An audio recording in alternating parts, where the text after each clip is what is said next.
Imagine you on a normal workday, but the next day civilization is destroyed and the only ones left are you and the most beautiful superior at your job, forced to survive together in the middle of a brutal winter, in an empty world with only two people left. The story begins with a few people working in an office. On the phone, a man confirms that the requests have been logged and guarantees the issue will be resolved in 3 days. As his shift at Grand Glory Limited ends, Howard feels like his entire life is just about work.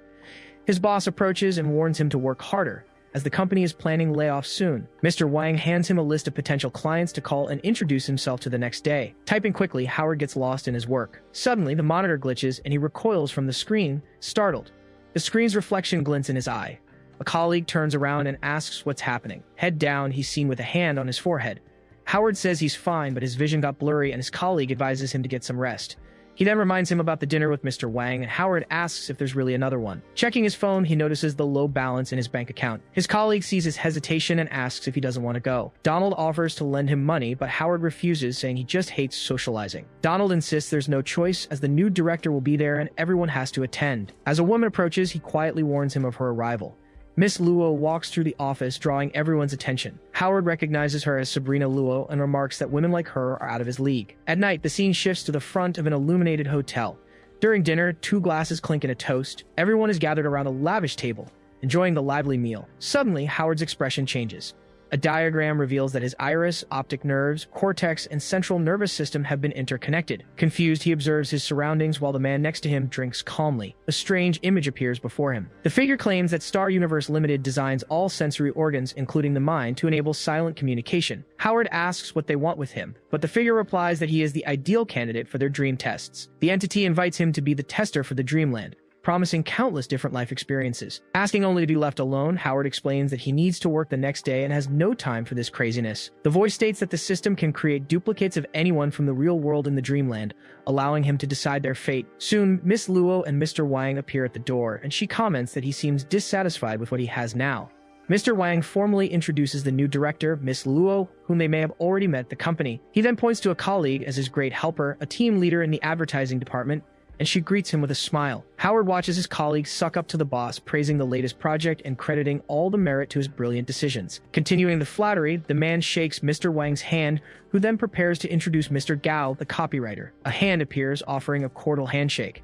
Turning around, Miss Luo asks who Howard is. Standing up, he tries to introduce himself to the new director, but Mr. Wang cuts him off, saying he's a nobody. Howard remains silent in the face of humiliation. A memory shows his colleagues congratulating him for landing a difficult client, while his boss's voice describes him as someone with mediocre talent. In another memory, he presents a bold proposal to Mr. Wang, who questions his ability and tells him to just do his job. Back in the present, the boss ends the evening by telling them not to waste time on him and wishes everyone a good night. Donald watches everything in silence. Outside the hotel, the colleagues say their goodbyes and agree to see each other at work the next day. Reflecting on everything, Howard acknowledges that although he had hoped for recognition for his hard work, nothing turned out as he had imagined. Donald touches his shoulder and advises him to pick a side, reminding him that sucking up to the boss could be useful. A memory from his college days shows his friend protesting against injustice and the obligation to bow to power. Howard comments that Donald is completely different from how he was in college. Meanwhile, Mr. Wang tells Miss Luo that she didn't need to waste time on low-level employees, but she calmly replies that she knows what she's doing. Wang claims her gestures sent mixed signals, which might make some believe they can take on more than they're capable of. He concludes that if someone doesn't understand their place and duty, they will end up being fired. After some thought, Howard decides he'll think about quitting the next day, but first he needs to vent his anger. The system issues an error alert stating it can only scan one person at a time and that the target will be Sabrina Luo. Surprised, he reacts to the information. The system then confirms that the scan is complete and the character has been created. Night falls over the apartment building, wrapping everything in silence. Inside his room, Howard complains that he wasn't warned the system could only scan one person, while the AI detects a dopamine spike in his brain. The system concludes that he's enjoying it, but he denies it, saying he just found it interesting to have an NPC assistant in the game. The entity informs him that the Dreamland system will activate at midnight and that he needs to find a place to sleep, but Howard shows concern. His eyes suddenly widen. Lying in bed, he confesses he's too nervous to sleep, but the system replies that it had already anticipated this reaction. The AI then explains it will interfere with his ascending reticular activating system to induce sleep. In front of him, various mathematical formulas appear, floating in the air. Soon, his body relaxes and he falls into a deep sleep. Suddenly, he wakes up with a start and falls to the floor. A woman approaches and says they've finally met, prompting him to ask who she is. She introduces herself as the AI assistant he was talking to and the administrator of the Dreamland system, asking him to call her AI-63. Howard asks if the test has already started, but she explains that supplies are always needed before a battle, and that there's a shop where he can buy items with his credit points. AI-63 raises an elegant staff in her hands. The number 1 appears projected on a wall ahead. They're in a long hallway filled with numbered doors, and AI-63 points to one of them. A military machine gleams on display, priced at 2 credit points. As they walk, they see a 100-ton truck for 40 points, a coat for 20, and food for just 1. Approaching an infinite energy battery on display, Howard curiously reaches out his hand. AI-63 scolds him with a tap of her staff, warning him not to touch anything unless he intends to buy it. She explains that by overcoming challenges, he will earn credit points to purchase new items. Howard thanks her for the explanation and asks if there are any really strong NPCs within the system. With a slight smile, AI-63 points to herself with her thumb.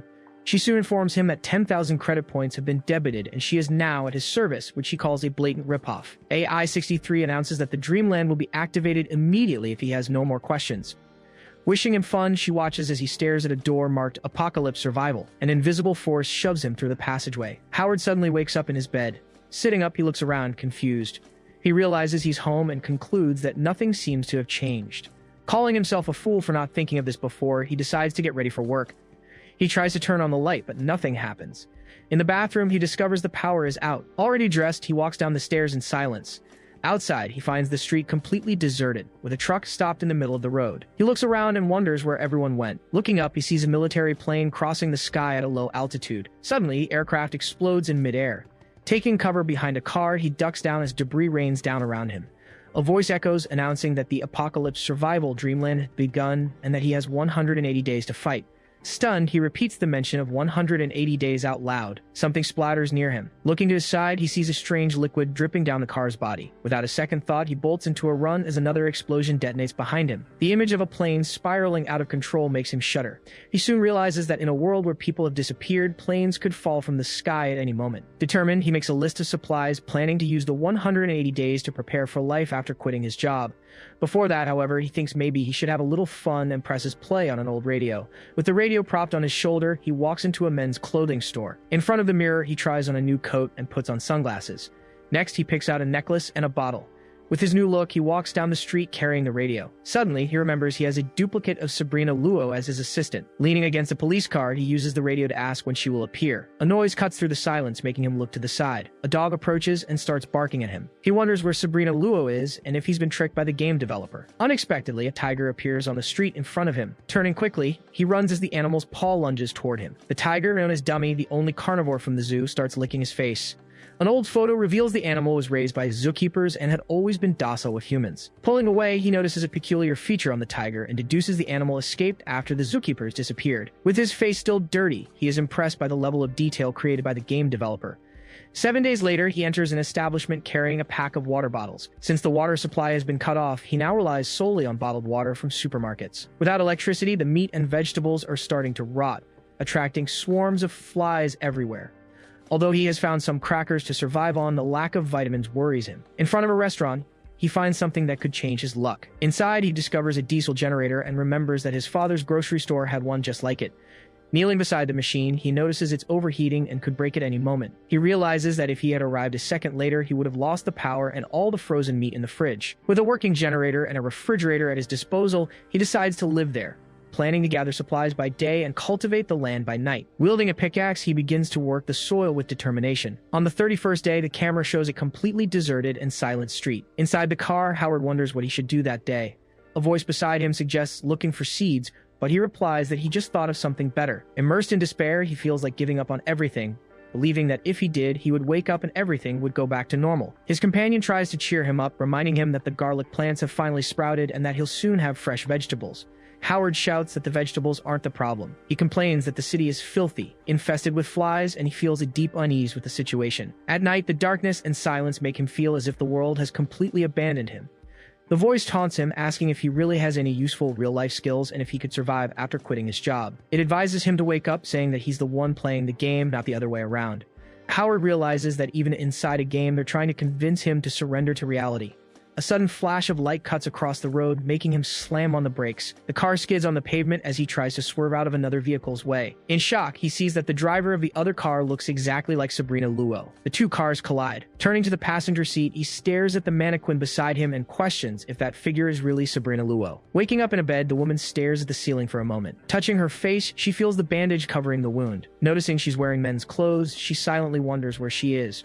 Rising slowly, she walks to the door and opens it. In the next room, she finds a small kitchen as the sound of a generator fills the air. She immediately recognizes the diesel engine running. On the table, she sees fresh food carefully served. A young man then appears holding a razor, commenting that she's finally awake. He casually invites her over, saying he prepared the meal for her. Sitting at the table, the woman recognizes him from an old work dinner and asks for his name. He introduces himself as Howard Chen, surprised that she already knows who he is. Sabrina questions him about how he managed all this, but he turns the question back on her, curious about what she did for the last month. She explains that she went back to her hometown only to find it empty, and that he's the only living person she's seen. Howard understands why he hadn't seen her before and asks what her plan is. Without much thought, she replies that she has no plan at all. Decisively, Howard proposes that she stay and live there with him. He explains that the place has everything they need and that her life will be better this way. Sabrina accepts, admitting she has no other choice, and he understands she's now part of his team. Before they seal the deal, she warns him that she needs to say something. Howard asks what it is. Calmly, Sabrina informs him that he's not her type and that she hopes they can maintain a certain distance. Howard's silence is immediate, intrigued that she would point this out. Nearby, the mannequin representing Donald appears, and he reflects on his desperate need for a friend. He recalls how he was always judged before people even got to know him. With his hands clasped on the table, he accepts her conditions. Sabrina offers to help take care of the house while he works, not wanting to be a burden. He agrees to the arrangement and recommends she get some rest, as they will start working the next day. Taking a deep breath, Howard mentally repeats that this is all just a game, with no connection to his real life. On the 32nd day, he wakes up to a loud noise echoing from outside his room. Still in bed, Howard wonders why there's so much noise so early and what Sabrina is doing. Stopping at the foot of the stairs, he sees the floor covered in cardboard boxes. Walking up the steps, he questions what she's been up to. Sabrina explains that she cleaned out the warehouse to turn it into a bedroom and shows him a walkie-talkie so they can communicate. Surprised, he reacts to the unexpected idea. He then asks about the mannequin he had left there, and she replies that she threw it out because she found it creepy. Reprimanding her, he says she should have asked first, and Sabrina retorts, asking if he really needed it. Howard tells her the mannequin was his companion, like Wilson to Tom Hanks, something that helped him not feel so alone. She offers to go get it back, but he refuses, stating that he can take care of it himself. Stepping on something on the floor, he stops for a moment. He remembers collecting some security items from a police station and putting them all in a box. He then realizes that one of the items, which he had prepared for use, was missing. Sabrina's watchful gaze follows him. Finding him near the elevator, she asks if he isn't going to look for supplies that day. Howard changes the subject and suggests they do their laundry and cook separately, which makes her question why. He explains that by seeing each other less often, she wouldn't have to be on guard, and he wouldn't feel so uncomfortable. Sabrina asks if he can't just act like a gentleman, reminding him that as a woman, she needs to protect herself. He retorts that her safety is based on his suffering, since he has to endure constant insults and orders.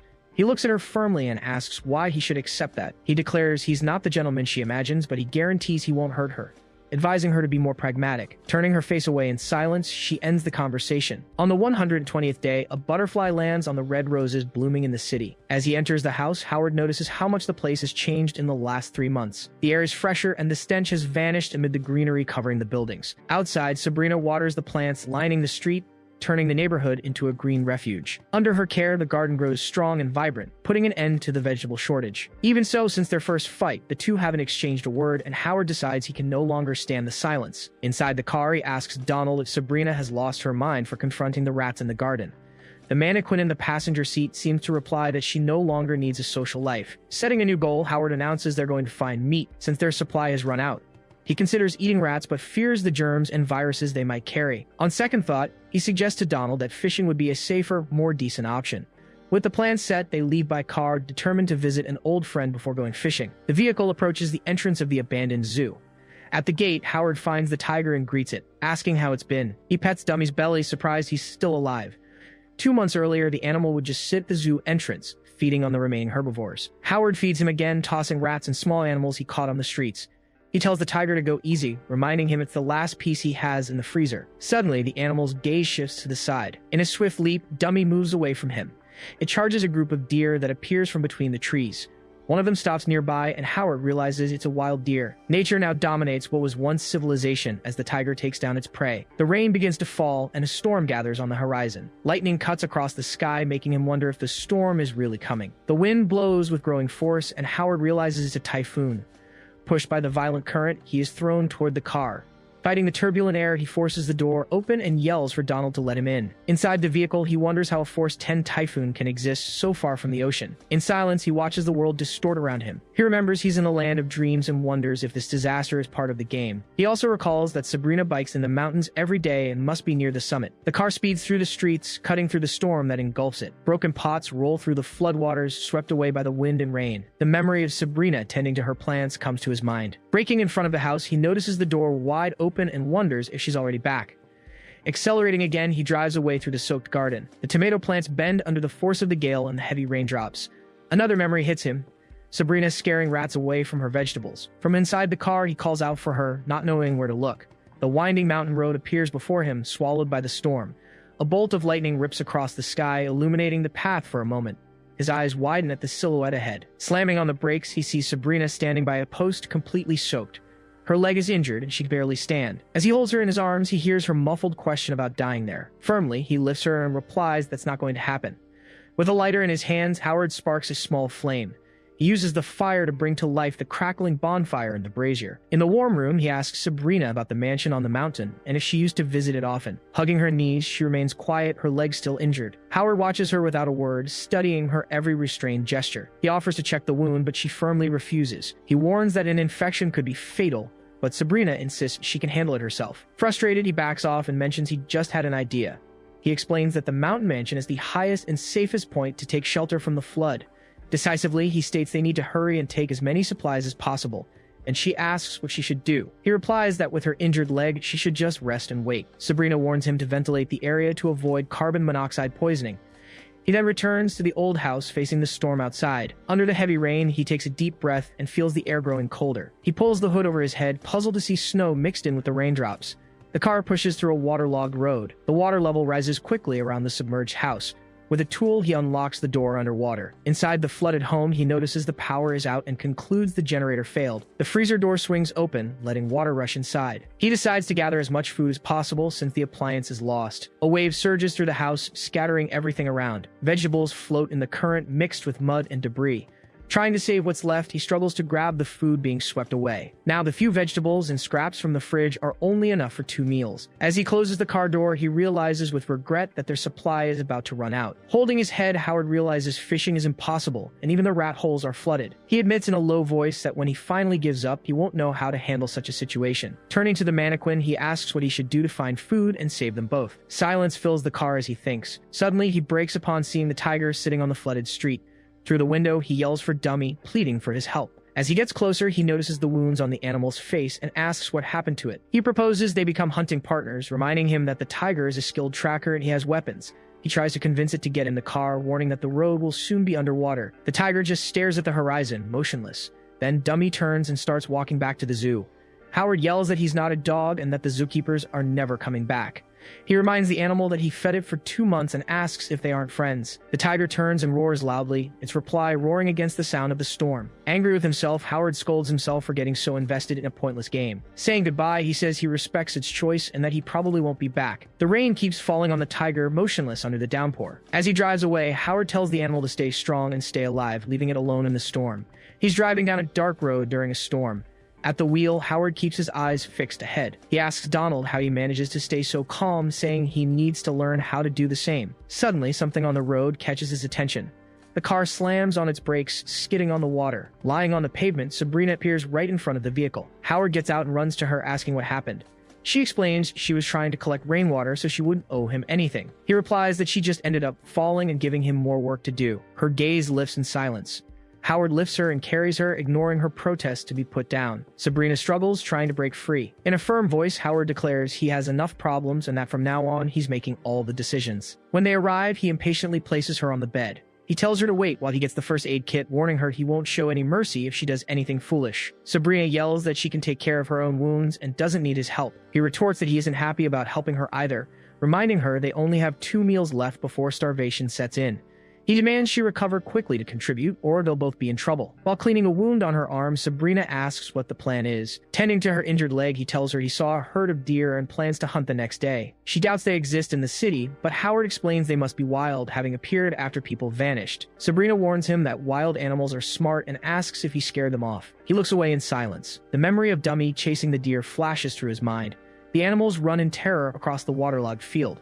Howard finishes the bandage, saying he's not sure, but he still has gear. Remembering this, he mentions he has something important to tell her. He reveals he found a pistol under her pillow while cleaning up the old house. Handing it to her, he explains that he left the bullets inside. Sabrina takes the gun and asks why he doesn't keep it for himself. Howard explains that desperate times call for desperate measures, hoping the gesture will make Sabrina change her mind. He then tells her to get some sleep as he needs to prepare for the next day's hunt. On day 121, snow covers the roof and the area around the house. Looking out the window, he remarks how amazing it is to see snow falling again. Ready to leave, he says his memory tells him the deer usually stay in a lower part of the mountain. His destination is a suburban area, overgrown with vegetation but not high enough to have been flooded. As he drives, he admits to himself that Sabrina's words affected him, and he hopes the deer won't recognize his scent. He wonders if he'll have the courage to capture one, considering he's never successfully hunted before. He also brings fishing nets as a precaution, hoping they might work even without bait. Suddenly, a faint sound cuts through the silence. A paw sinks into the snow next to the parked car. Moments later, a pack of wolves appears ahead, blocking his path. Advancing through the snowy forest, Howard grips his weapon tightly. Deer hooves thunder across the snow. Hearing the sound of running, he turns, trying to pinpoint the direction. Moving between the trees, he looks for an advantageous position. The hunter raises his weapon and takes quick aim. He laments the animal's disappearance once again, losing count of how many times this has happened. A new noise catches his attention, and he concludes the deer are still nearby. He follows the tracks in the snow, but eventually loses them. It seems the creatures know his every move and are toying with him. Leaning against a tree, he concludes that maybe Sabrina was right about his scent. He decides he's just wearing himself out and resolves to try his luck with the fishing net. The river flows swiftly through the white-covered landscape. Remembering yesterday's storm, he wonders if he'll be able to fish in these waters. He quickly casts the net into the river. The mesh sinks into the current. He mutters to himself that he only brought one net and can't afford to lose it. The rope remains tied to the bank. Suddenly, the line pulls taut with immense force. Something yanks violently, and he reacts instinctively. The impact drags him forward. Howard plunges into the icy water, his gun flying to the side. Sinking completely, he disappears into the river. The young man emerges, gasping for air. Dragging himself out, he curses the disastrous day. Trying to warm up, he says he's freezing and should probably head home. But then a deer appears before him. In disbelief, he watches the animal so close. He wonders where he left the rifle and if he lost it in the river. He then grabs a shotgun, figuring it'll work for short range. Weapon in hand, he prepares to fire, telling himself this is his only chance. Howard takes a deep breath before shooting. The deer calmly drinks water from a patch on the snow. He fires his weapon. The shot hits a tree and the deer flees. His nose aching from the recoil, he remarks that the developers really nailed the realism in this game. He calls himself a fool for losing his things and getting hurt. His stomach growls, and he wonders if he's going to starve out here. Suddenly, a howl cuts through the silence. In the distance, two silhouettes appear in the snow. Two wolves approach, sniffing the tracks left on the white ground. Sensing the danger, Howard readies his shotgun. But the animals just turn and walk away. Not understanding why they fled, he watches until they disappear. Back at the house, he approaches the gate. In the room, he finds Sabrina sitting next to a small fire. She greets him with a brief comment about his return. Then, she asks what he's been up to. Howard explains that he fell in the river and just wants to warm up a bit. Sabrina comments on his condition, while he, with his back to her, apologizes. Averting her gaze, she pretends not to notice. On the bed, an open wallet reveals a photo of him with another woman. Sabrina asks about the photo inside his wallet. She wants to know if the woman in the picture is his girlfriend. Howard corrects her, saying it's his ex. She comments that the girl looks cute and asks why they broke up. He explains that he wanted a family, but she wasn't ready to settle down. Then he decides to ask about Sabrina's love life. She confirms she has one and says his name is Lawrence, a tech company executive. Howard calls him brave, but says it must be a challenge living with a woman like her. Annoyed, Sabrina reminds him that she's his boss. She shifts abruptly on the bed, and an awkward silence falls between them. Howard, flustered, looks away. Sabrina, embarrassed, asks him to leave. Agreeing, he leaves the room. Outside, he reflects that the agitation doesn't help him endure the cold or the hunger. On days 122 and 123, he crawls through the snow, seeing only the distant shadow of a deer. He knows that if he gets too close, all his effort will be for nothing. Lying in the snow, he thinks about how he's never used a real gun and must be a terrible hunter. Besides, he knows the shotgun is useless at long range. A gunshot echoes through the forest. The scene is now empty, and his inability to reach the deer feels like a bad omen. On days 124 and 125, Sabrina starts talking to him more, not complaining when he returns empty-handed. Howard finds her to be sensible with a strong sense of independence. He decides not to tell her about the wolves, certain she would insist on sharing the risk. Growing weaker, she struggles with wounds that won't heal, while hunger consumes them both. He says they might get something the next day because he built a trap. The device is a deep pit covered with cabbage leaves. He believes the cold will make the deer give in to the bait. Sabrina scolds him, saying he should have discussed the plan with her, since manual labor is dangerous. Agreeing that they have no strength left, he declares that tomorrow they will either succeed or fail. The car drives down the snow-covered road. Soon, the vehicle is parked in the middle of the white forest. Howard gets out and walks ahead. Approaching the trap, he finds it completely empty.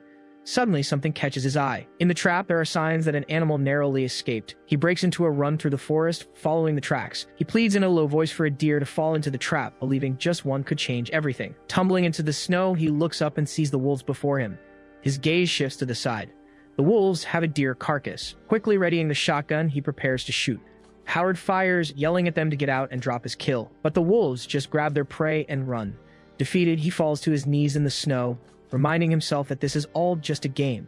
On his knees, he screams in frustration. A tomato and a lettuce leaf are all that's left. Howard notes that's all the food they have. Sabrina tells him he can have it all, saying she doesn't deserve it because she hasn't helped. He asks if she can't just put her pride aside for a minute, since they're in a tough spot. For a moment, she falls silent. Then, she begins to tell him that before she turned 18, she was just a puppet in the hands of others. She explains that she spent most of her time locked in her room. Her father decided what she could and couldn't do. Young Sabrina wondered why she couldn't play like her brothers. She wasn't even allowed to dream. Her father tears up her drawing, saying she would leave the family one day, just like her mother did. He claimed that without the family's power, she would be nothing, and that obeying him was the only way to bring honor. Her hand clenches into a fist over the pieces of the torn drawing. Back in the present, she explains that being independent is her way of fighting and the source of her confidence. Sabrina asks how that sounds and if it's different from what he imagined. Howard agrees that they're all facing a difficult time. He vents that he works hard for no reward and that maybe it's all useless, since he doesn't know what the future holds. Even so, he states that his strength lies in not giving up once he decides to do something. She asks if he's ever fought for what he wants most, reminding him that the world is full of hardworking people. She explains that the only way to be recognized is to stand out from the rest. Sabrina says that independence is the light of her life and that he'll discover what he truly wants when he fights for a goal. Howard remains silent, listening. Then he asks if helping her survive will earn him her recognition. He confesses he wishes his superiors would one day say he's good at what he does and that the place would fall apart without him. Sabrina retorts that she can't prove her independence if he helps her, but he asks her to be kind, as they're in danger. She agrees, saying she'll do it if she still has a voice by then. Howard takes the food and promises he'll shine for her. Rising with difficulty, he stumbles too weak to stay on his feet. Then he stops and turns back, saying that if he's not back by the third morning, there's a stream east of the mansion. He concludes that she'll find him there and know what to do. The bedroom door slams shut. Sabrina remains silent, staring at the still wood. Outside, snow continues to fall on the house. In the midst of a hallucination, Howard carries the figure of Donald and admits Sabrina was right. He never truly fought. He remembers saying he didn't give up, but now he realizes that was never entirely true. He recognizes that he's always lacked the courage to pursue his own goals. He confesses that he usually chooses the easiest path to escape bad places and difficult decisions. He thinks he could have been better with his family, in his studies, and with his girlfriend. But in the end, he always hides in a safe corner where he can keep complaining. Turning around, he leaves the memory of Donald behind. He promises himself he will stop complaining. He vows he will never do that again. Back in the present, he pulls himself together. Then, he slips and falls from the snow-covered cliff. The fire burns intensely inside a small metal box. Sabrina grabs a utensil from the knife block in the kitchen. She stands, holding it over a figure lying on the floor. Howard is lying down, his eyes closed. Lifting the utensil, she prepares to make a move. The object comes down with force. Suddenly, Sabrina wakes up. Sitting up in bed, she breathes heavily. The clock reads 5:58 p.m., and she wonders if it was all a dream, the first one in 3 months. Howard's words about meeting him at the stream echo in her mind. Hugging herself, she questions what extreme measures they'll have to take to survive. On day 127, a shovel cuts through the hardened snow. Howard digs, saying that half the work is already done. He pauses and observes the white-covered landscape. He remembers that the first time he fell in the water, he got closer to the deer. He reflects that since then, he hasn't had another chance to get close. Then he wonders if the water could mask his scent. Even though he thinks it's a risky bet, he steps into the icy water. Meanwhile, Sabrina struggles to stay awake. A voice in her mind calls her pathetic. The figure of her father appears, saying she could have led a rich life if she had followed the path he laid out for her. He accuses her of being useless for trying to do more than she can handle, but she screams for the vision to disappear, claiming she can take care of herself. Reaching out, she squeezes the tomato on the small table. Howard's words about wanting to be recognized come back to her. She remembers she promised to wait for 2 days. She decides she will keep her word until dawn and that she will survive alone, with or without him. Time passes, and the clock shows almost 3 in the morning on the 23rd. Lying in bed, she awakens to a sudden noise. Her eyes slowly open in the darkness. A rat approaches the tomato on the nightstand. From the bed, Sabrina watches the scene, motionless. The hallucination of her father begins to laugh. He appears next to the rat and the tomato, asking what she would choose. Then he claims she's too tired to make any choice. He then reveals that Lawrence, the richest man in the world, is sick. He says she could have been raised to be his perfect wife and inherit everything. He accuses her of not being able to endure a little hardship and questions how she can call herself independent. He calls her a pathetic and fragile woman who only pretends to be strong. He predicts she will have a lonely and forgotten end. The rat holds the tomato and taunts her, offering the freedom she so desired. Meanwhile, in the forest, a deer feeds on the cabbage leaves from the trap. The animal raises its head, chewing the bait. It remains motionless under the full moon, surrounded by snow. The image of her father stares at Sabrina with a severe look. She aims the gun, saying she's lived her life to the fullest up to this point. The rat states that it doesn't need to be saved by her. Even so, Sabrina continues, saying she doesn't need anyone to save her life. The deer's eye reflects the white landscape around it. The animal starts to run, carrying the cabbage leaves in its mouth. Suddenly, a gun barrel emerges from the snow. A shot hits the deer, causing it to fall to its side. At the same time, another shot hits the rat and the tomato in the room. The deer falls onto the snow. Soon, a gun and an arm emerge from beneath the white blanket. Howard emerges from his hiding spot. He touches the fallen animal. Lying in the snow, he celebrates his victory. Meanwhile, Sabrina takes a big bite of the tomato. Food cooks over the fire. She chews the tomato slowly. The door opens and wet footprints mark the floor. Howard enters carrying the deer and comments that she's already eating. Sabrina stares at him, silent. He says he didn't need to rush back. His head hangs forward. Howard faints and the deer collapses on top of him. Sabrina rushes to him and asks how he is. Touching his ice-covered back, she asks if he can get up. She holds a piece of ice and wonders if he fell into the river again. Outside, the deer meat is hung to dry in the snow. Meanwhile, water boils in a pot over the fire. Sabrina pours the hot liquid into a bathtub to warm Howard. Next to him, she asks if he's feeling better. Hearing no reply, she just sighs. Suddenly, a hand grabs her wrist inside the tub. She turns, startled by the sudden movement. Howard calls her name. Sabrina looks at him. Moving closer, she leans over him. He asks if he has finally earned her recognition. She is surprised by the question. Then she says he's incredible, and that without him, everything would have fallen apart. Howard smiles, relieved.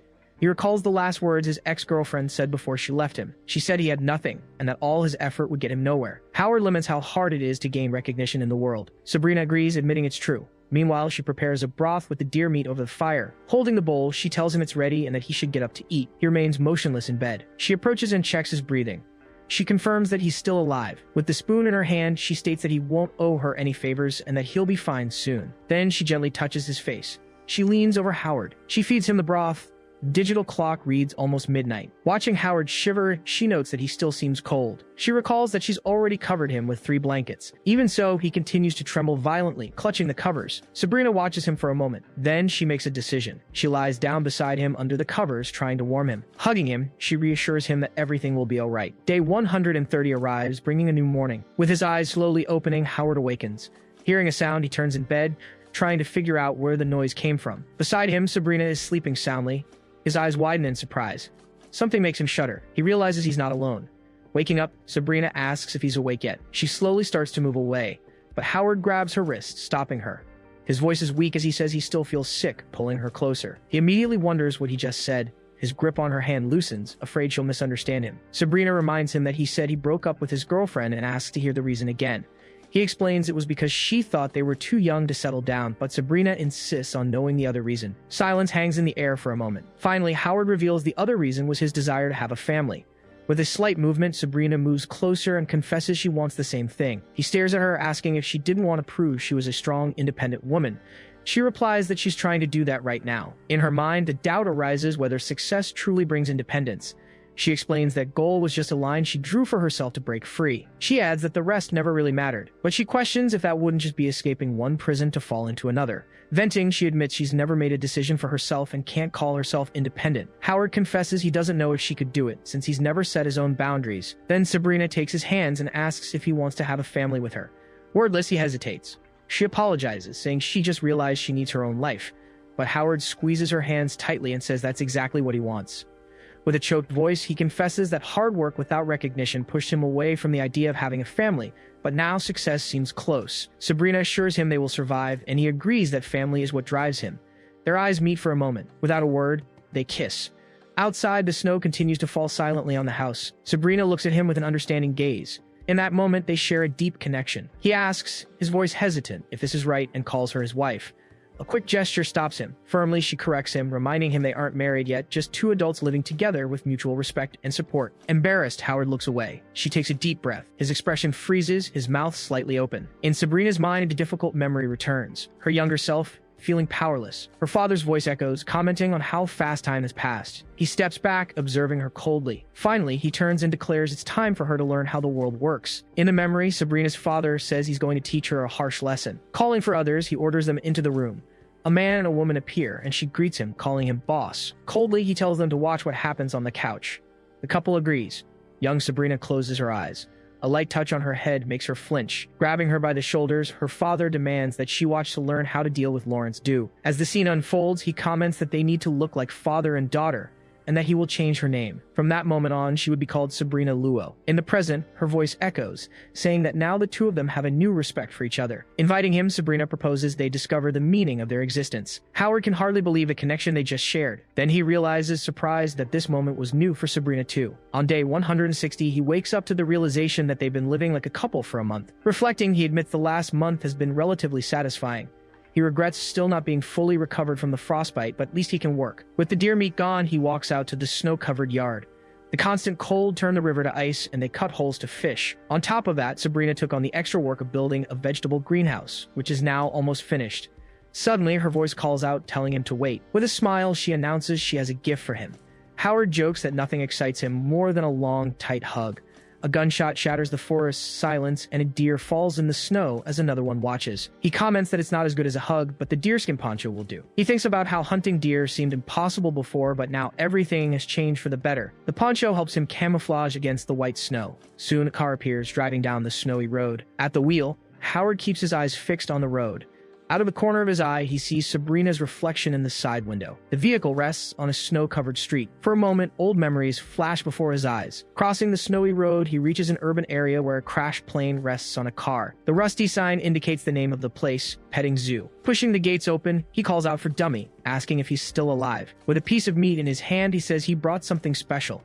A distant roar cuts through the silence, making him shudder. Walking with difficulty through the snow, he feels the pain throbbing in his leg. Suddenly, he stops, spotting something ahead. A pack of wolves surrounds Dummy's body. Falling to his knees, he screams at the animals. The wolves turn, growling at him. Raising his gun, he fires. The shot hits its targets, and he yells at them to get away. Startled, the wolves scatter, disappearing among the wreckage. With trembling steps, he approaches and tells Dummy that he's safe now. His expression saddens as he sees the animal's condition. The tiger tries to move its head, breathing with effort.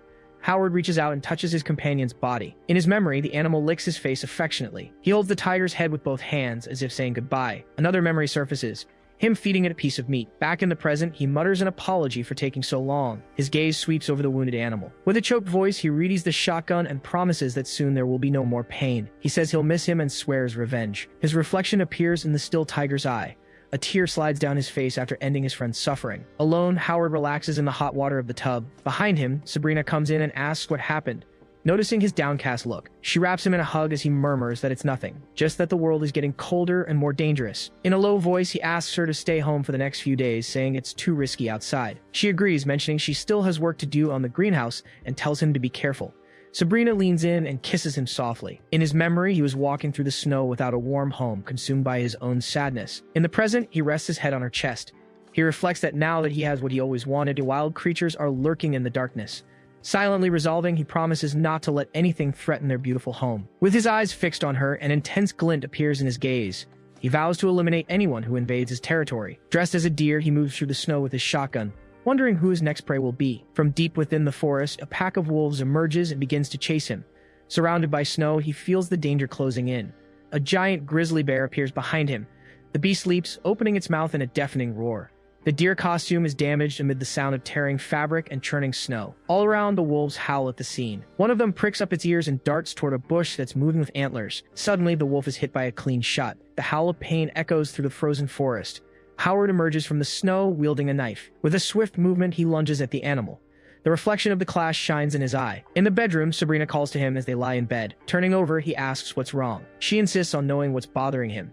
saying he seems strange all day and offers to help. He thinks that he can't tell her about the fight with the wolves. Hugging her, he says it's nothing and tells her to go back to sleep. Whispering, he warns that there are still 3 left. Among the trees, the wolf pack stares into the darkness.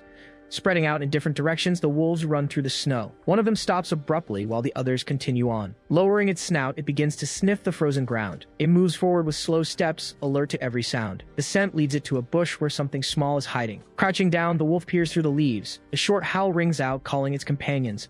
As it gets closer, it bites a fake bait attached to a shotgun barrel. The trap fires, the shot tearing through the forest air. Only 2 wolves remain alive in the shadows. A silhouette disguised as a deer moves silently between the trees. From the gloom, Howard appears, and the proof of his victory intimidates the remaining animals. The last 2 back away hesitant, but one of them turns back, letting out a defiant howl. On day 170, 10 days had passed since the wolf hunt began. A gunshot hits a bottle, shattering the glass in the cold air. While practicing his aim, Howard thinks about the 2 remaining wolves who vanished without a trace. The memory of their fierce gaze haunts him, and he promises himself he won't be defeated like Dummy. He'll only find peace once he eliminates the last survivors of the pack. In the distance, Sabrina's voice calls out to him. With a smile, she announces dinner will be steamed fish and roasted meat. She invites him to try the food, proud of having become a better cook. He refuses, saying he's going to clean the tent and leave for a few days. Her face falls and her head droops at his response. In a restrained tone, she asks why he leaves so early and comes back so late, too busy to have dinner with her. Howard apologizes, saying he can't rest until he finishes something important. Turning his back, he avoids looking at her. Sabrina insists that he at least tell her what this important thing is, but he thinks he can't reveal the danger, as she'd be too proud to stand by and do nothing. He walks away, muttering that it's nothing serious. A tear runs down Sabrina's face as she watches him leave. On day 173, a sound of banging awakens Sabrina in her bed. Looking out the window, she calls his name and hears another thud outside. Howard is hammering boards over a window frame. Approaching, she asks what he's doing. Without stopping, he replies that the cold is getting worse. He explains that he just wanted to reinforce the windows and that he'll be done soon. With her arms crossed, she declares she never asked to be protected. He looks away and changes the subject, asking if there's anything to eat. But Sabrina keeps her tone firm, saying he's acting as if the conflicts between them have just vanished. Turning to her, Howard says she's wrong. She admits they rushed their relationship and asks if he thought it was all just a one-night stand. He denies it, saying everything he did was to protect their home, and she demands to know what really happened. Shouting, Sabrina says their home was built on mutual respect and demands to be respected. Howard looks down, tense. Her voice rising, she reminds him they had an agreement. She would stay home while he looked for food since she couldn't help him out there. Howard asks her to stay home for a few days and promises to let her know when everything is resolved. Sabrina just listens in silence. Turning, she begins to walk away slowly. He mentions that he's out of nails and needs to go to the hardware store. He thinks to himself that the 2 wolves are mocking him and the heavy snow will soon erase their tracks. With the temperature dropping to nearly 30 degrees below zero, he concludes he has to stop the hunt. Now his priority is to stay warm and reinforce the doors and windows to keep the wolves out. Inside the car, he reflects on how anxious Sabrina has been and how much he hates fighting with her. He knocks on the door of a silent store. Dressed in the deer costume, he forces the entrance until he gets it open. Looking inside, he notes the place is well preserved and that he'll finally find the tools he needs. While searching for nails, wire, and tape, he wraps someone in a hug from behind. His hand touches a small device on the table. Turning around, he picks up a manual left there. The book has instructions for maintaining diesel generators. Surprised, he brings a hand to his mouth. Flipping through the pages, he realizes he can finally fix the generator. Suddenly, the monitor beside him comes to life. He turns, facing the lit screen. The digital face of AI-63 appears, saying it's been a long time since their last meeting. Howard remains motionless without responding. Then he remembers that all of this is just a dream, something he had almost forgotten. The artificial intelligence warns him that the apocalyptic survival dream will end in 1 week. Stunned, he can only manage to mutter a single word. What? Pinning a note to the front door, Sabrina finishes writing. Walking away through the snow, she pulls a rolling suitcase behind her. Before leaving, she casts one last look back. In the note, she states they need some time apart and asks him not to look for her. Continuing on her way, she leaves without hesitation. In the store, Howard steps on the monitor's shattered screen. He adjusts his backpack's zipper, closing it completely. Throwing it over his shoulder, he comments that he got the maintenance tools and that the power will be back on. Wolf paws approach the store's entrance. Turning his body, he faces the door. The 2 remaining wolves burst into the place, and he says it's bold of them to come after him. Then he admits he understands, since he confronted their pack. The animals take a step forward, invading the store. The pair runs toward him. With a steady gaze, he says he can see they've learned their lesson. Keeping his focus, he faces the 2 wolves. Positioned in an aisle, he watches the animals at the entrance. Then, he glances to the side. Dashing out of the store, he runs with the wolves hot on his heels. His car moves by itself down the street. He sprints toward the vehicle, but he stumbles and falls in the snow. Cursing, he says his leg has fallen asleep again. A wolf reaches him and attacks. Dragging him through the snow, the animal pins him down. With an effort, he grabs the collar of his coat. The other wolf bites his backpack and pulls hard. The first one attacks his shoulder. Shrugging off the backpack, he pushes one wolf away and uses the bag to hold off the other. Pulling out a tool, he prepares to fight back. Shouting, he takes down one of the wolves, but the other one attacks his arm. Then the attack comes from behind. Spinning quickly, he strikes the wolf with the tool. The object breaks and falls into the snow. Looking at the broken handle, he complains about the crappy quality. The wolf lunges again to attack him. About to deliver the final blow, the animal readies itself, but the wolf reaches his shoulder with an attack. Raising the tool's handle, Howard tries to counterattack. Hitting the animal hard, he reacts with determination. The wolf recoils from the impact. Howard strikes it again. Hitting the wolf with the handle, he doesn't back down. Persisting with the blows, he continues his attack. He lands another solid hit on the animal. Getting up with an effort, he regains his balance. The tool handle drops in the snow next to the neutralized beast. Grabbing his backpack, he adjusts it against his body. Staggering, he moves away, leaving the defeated wolves behind. In the store, he yells at the screen that he has a question. Questioning, he wants to know if the fantasy world will continue after he leaves and if Sabrina will live on her own. Shouting louder, he says he can't leave her behind and wants to stay there. In the present, the last weakened wolf moves through the snow. Biting the backpack strap, it tries to stop him. Facing it, Howard asks if it wants revenge that badly, but he states he can't offer that. He explains that he needs the backpack to protect her, even if he can't be by her side. In a memory, a distressed Sabrina asks if they'll be able to escape. Holding her in his arms, Howard assures her they will. In the car, Sabrina discreetly wipes away a tear. Parked on the side of the snow-covered road, the red vehicle waits. Ripping the backpack from the wolf's mouth, Howard regains control. On day 177, in a flashback, his fist hits the dashboard. Thrown inside the car by the fight, he loses control. Pulled out of the car by the wolves, he falls into the snow. Reaching back into the vehicle, he declares that he can't be stopped now. A heavy object slides across the floor. Grabbing it quickly, he wonders when Sabrina put it there. With the object ready, he turns to the wolves. He acts against the animals through the open door. A metallic clang echoes off the side of the car as he gets in. Looking at his injured hand, he focuses on bringing the parts back. Certain that fixing the generator will give Sabrina a better chance, he takes a deep breath. The car plows through the snow, but it suddenly brakes. He realizes the oil has frozen and he needs to warm up the vehicle to get it running. Looking at the wound on his hand, he knows he can't wait. The weakened wolf stumbles away through the snow. Inside the car, Howard rests his forehead on the steering wheel and says he hates this. The animal stares back at him, aware that it did everything it could before the end. Waking up in a bed, he feels bandages on his face and head. Seeing Sabrina by his side, he asks what happened and realizes he's home. She tells him she found him passed out with the broken-down car and brought him back. He admits he thought it was the end, and Sabrina says she felt the same when she saw him. Howard asks if she saw anything near him while she was rescuing him. Sabrina replies that he was holding a bag and that she brought it with her. Getting out of bed, he states that the parts are to fix the generator. She tries to stop him, saying he's too weak and needs to rest, but he refuses. Apologizing, he explains that this is the last thing on his bucket list. Lowering her head, Sabrina lets him go, knowing she won't be heard. Howard remains silent for a few seconds. The garage door rises slowly in the frozen night. In the garage, he works on the generator with determination. The house lights flicker on amidst the blizzard. Outside, he stands up under the new light. Satisfied, he says all the effort was worth it. Calling for Sabrina, he yells that the power is back. In the kitchen, she chops vegetables and calls him a fool. Howard celebrates as he crosses the yard back to the house, but he stops suddenly in the middle of the path. His gaze fixes on the red car, remembering that Sabrina drove him home in it. Noticing the deployed airbag and the dented front end, he wonders what the vehicle went through. Coughing beside the red car, Howard tries to catch his breath. Crouched near the front wheel, he continues to cough. Pulling something from the tire chain, he finds a sharp fragment stuck there. In a memory, a wolf charges at the car. Roaring, the animal advances without fear. It slams into the front of the vehicle, lunging with force. Back in the present, he looks at the fragment in his hand. With effort, he gets up from the ground, but he loses his balance and stumbles. Leaning against the car, he avoids falling and lets out another cough. His bandaged hand aching, he knows the confrontation left deep marks. Realizing he won't last much longer without help, he breathes heavily. His gaze falls on the dented hood. He understands that hitting a tree caused the damage. In his memory, a wolf runs alongside the moving car. In that memory, Sabrina is driving at high speed. Crashing violently into a tree, she loses control. Back in the present, Howard coughs and stares into the vehicle. Moving away from the car he limps on. At the house, lights glow in the snowy night. Supplies hang to dry on a wooden frame. In the kitchen, Sabrina chops vegetables with a knife. Coming up from behind, Howard hugs her by the waist. He thanks her for everything she's done for him. She teases, asking when he got so clingy, but he just says he's sorry. Howard suggests a stew for dinner.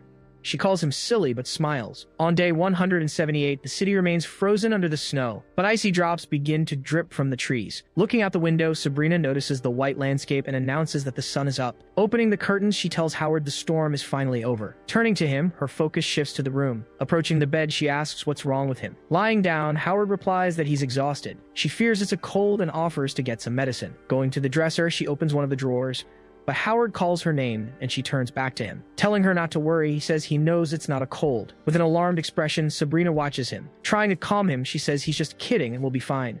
Leaning on the dresser, she recalls how he went through the worst of it to fix the generator so they could have power. Bringing a glass, she laments that such a competent employee never got recognition from the boss. As she fills the glass, she assures him she would have named him employee of the quarter if they were still at the company.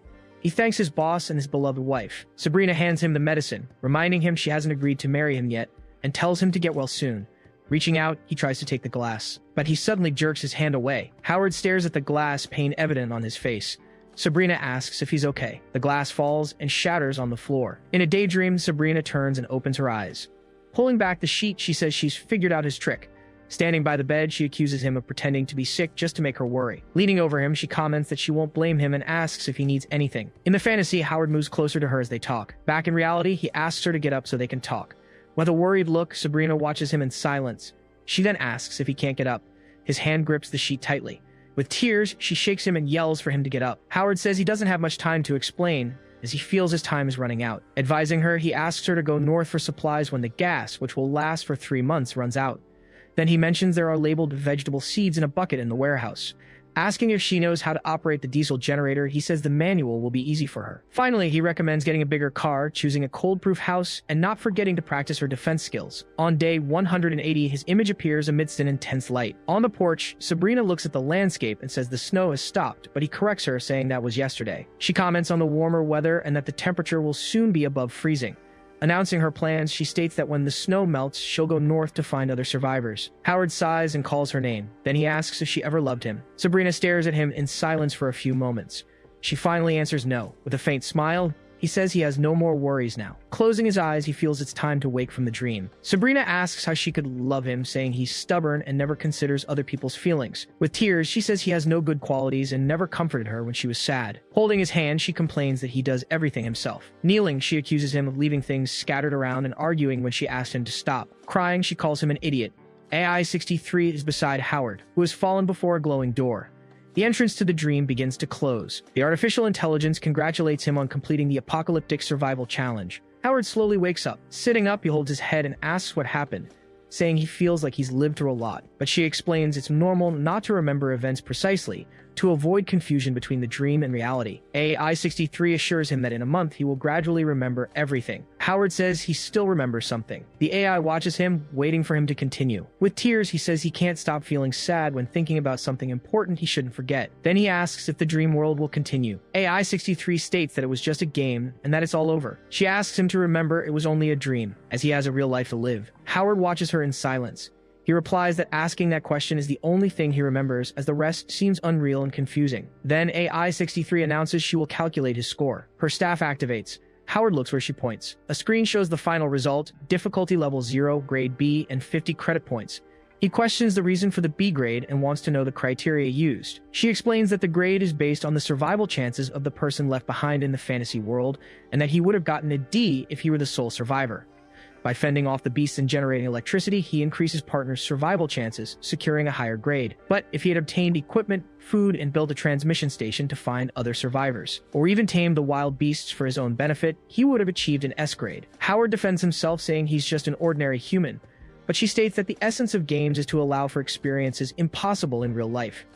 AI-63 reveals that this survival challenge was just a level 0 test for beginners and that the official version of the game will be released in a month. Her staff moves closer to Howard's shoulder. A screen displays Frankenstein Invasion with a countdown as the AI asks how people's lives would improve with her help. She says the same criteria will be used in other tests to awaken his sense of justice in real scenarios. Howard then states that human beings are a team with a shared destiny. He says he needs to think about whether he'll continue playing, as he felt sick and exhausted, but she reminds him that he also had happy moments. AI-63 comments that he lived happy moments by her side. An image appears showing him with Sabrina Luo. Surprised, he asks about his time with Ms. Luo. Howard demands she turn off the image and respect his privacy, but she tells him to relax, saying she's just a robot with no emotions. Worried, he asks if Ms. Luo will have those memories in real life, and the AI assures him everything stays in the virtual world. Suspicious, he questions the company's legitimacy and asks how he can leave this place. She explains that to open the system menu, he just has to rub his left eye and repeat the gesture to contact her in real life. As he does this, AI-63 asks if he wants the reward for the completed challenge, and Howard questions if it's just merchandise. He says it's better than nothing, and asks them to send it to his workplace, giving the address. The artificial intelligence moves her staff, and the surrounding scenery begins to dissolve. Howard asks what's happening. As she disappears, AI-63 tells him not to panic, as the system is choosing the appropriate rewards. She continues to fade while reinforcing the explanation. Alone in the darkness, he asks what she meant and calls out for her. Realizing he can't see anything, two enormous eyes open in the darkness, fixing their gaze on him. A giant wolf appears, howling before a snow-covered landscape. Howard says he remembers fighting wolves. The image of the confrontation with the animal comes to his mind. The wolf backs away from him, a heavy footsteps on the snow catching his attention. A gigantic man advances toward him. He prepares to throw a spear. The weapon is thrown at the wolf. The spear hits the creature. The wolf is pinned to the ground as Howard watches, stunned. A notification informs him that he's acquired an excellent hunting skill. Precise throw. Intrigued, Howard wonders what exactly a precise throw is. Waking up in his bed, he hears the annoying sound of the alarm clock. The clock reads 7 in the morning on Monday, September 4th. Sitting up slowly, he tries to understand what's happening. Then, he asks himself why the system woke him up by force. Rubbing his left eye, he tries to clear his thoughts. Staring at his own hand, he wonders where the system went and why everything has vanished. Still confused, he asks himself if he's still dreaming or if the dream is over. In the virtual space, warning lights flash on the metal ceiling. Alone, AI-63 questions why Howard Chen was forcibly disconnected. A new alert appears reporting system failures and the loss of the memory control function. Without hesitation, she orders the error code to be tracked. The system responds that the code is ZS001 and that more information is being loaded. Before her, a large screen forms showing the image of a sleeping Sabrina Luo. Then the screen changes to reveal Sabrina walking with a dangerous object in her hand. The scene then zooms in, showing her raising the object. AI-63 wonders why there would be a new dream within an already existing one. She orders the glitch to be fixed, but the system reports that no fixes are available in the database. Annoyed, the artificial intelligence remarks that she is just a butler robot and questions if she'll have to program the fix herself. In the real world, Sabrina Luo awakens in her bed. Two women beside her ask if she has finally woken up.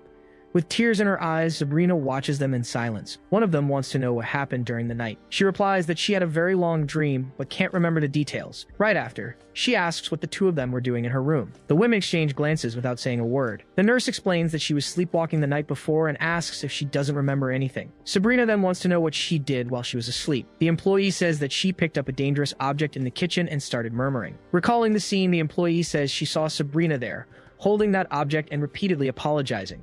An image of Howard appears beside Sabrina as she cries. The nurse explains she called the secretary, fearing an accident, and the woman suggests Sabrina take a few days off from work. With tears in her eyes, Sabrina states that it wasn't a dream. With her face in her hands, she confesses it was something far beyond a dream. In the middle of heavy traffic, Howard faces the chaos of the city. Walking through a bustling square, he carefully observes everything around him. A man bumps into his shoulder in the middle of the crowd. Scolded by the pedestrian to be more careful, Howard just apologizes. Thoughtfully, he reflects on the difficulty of readjusting to real life surrounded by so many people. Stopping in front of a food stall, the vendor asks if he wants the usual, and Howard agrees. In a casual way, the man offers to set him up on a date with a relative's daughter. For a moment, the vendor watches him in silence. A flame leaps from the steamer as Howard holds out his hands, and the man asks if he's cold. With a faint smile, he replies that he's just a little cold, as the dream was so real he can still feel the temperature from there. Still, the vendor insists on setting up the date, but Howard smiles and reveals he has a girlfriend now. He falls silent for a moment, his gaze distant. Then the memory of Sabrina Luo in the snow takes shape in his mind. He arrives at the Grand Gloriole building.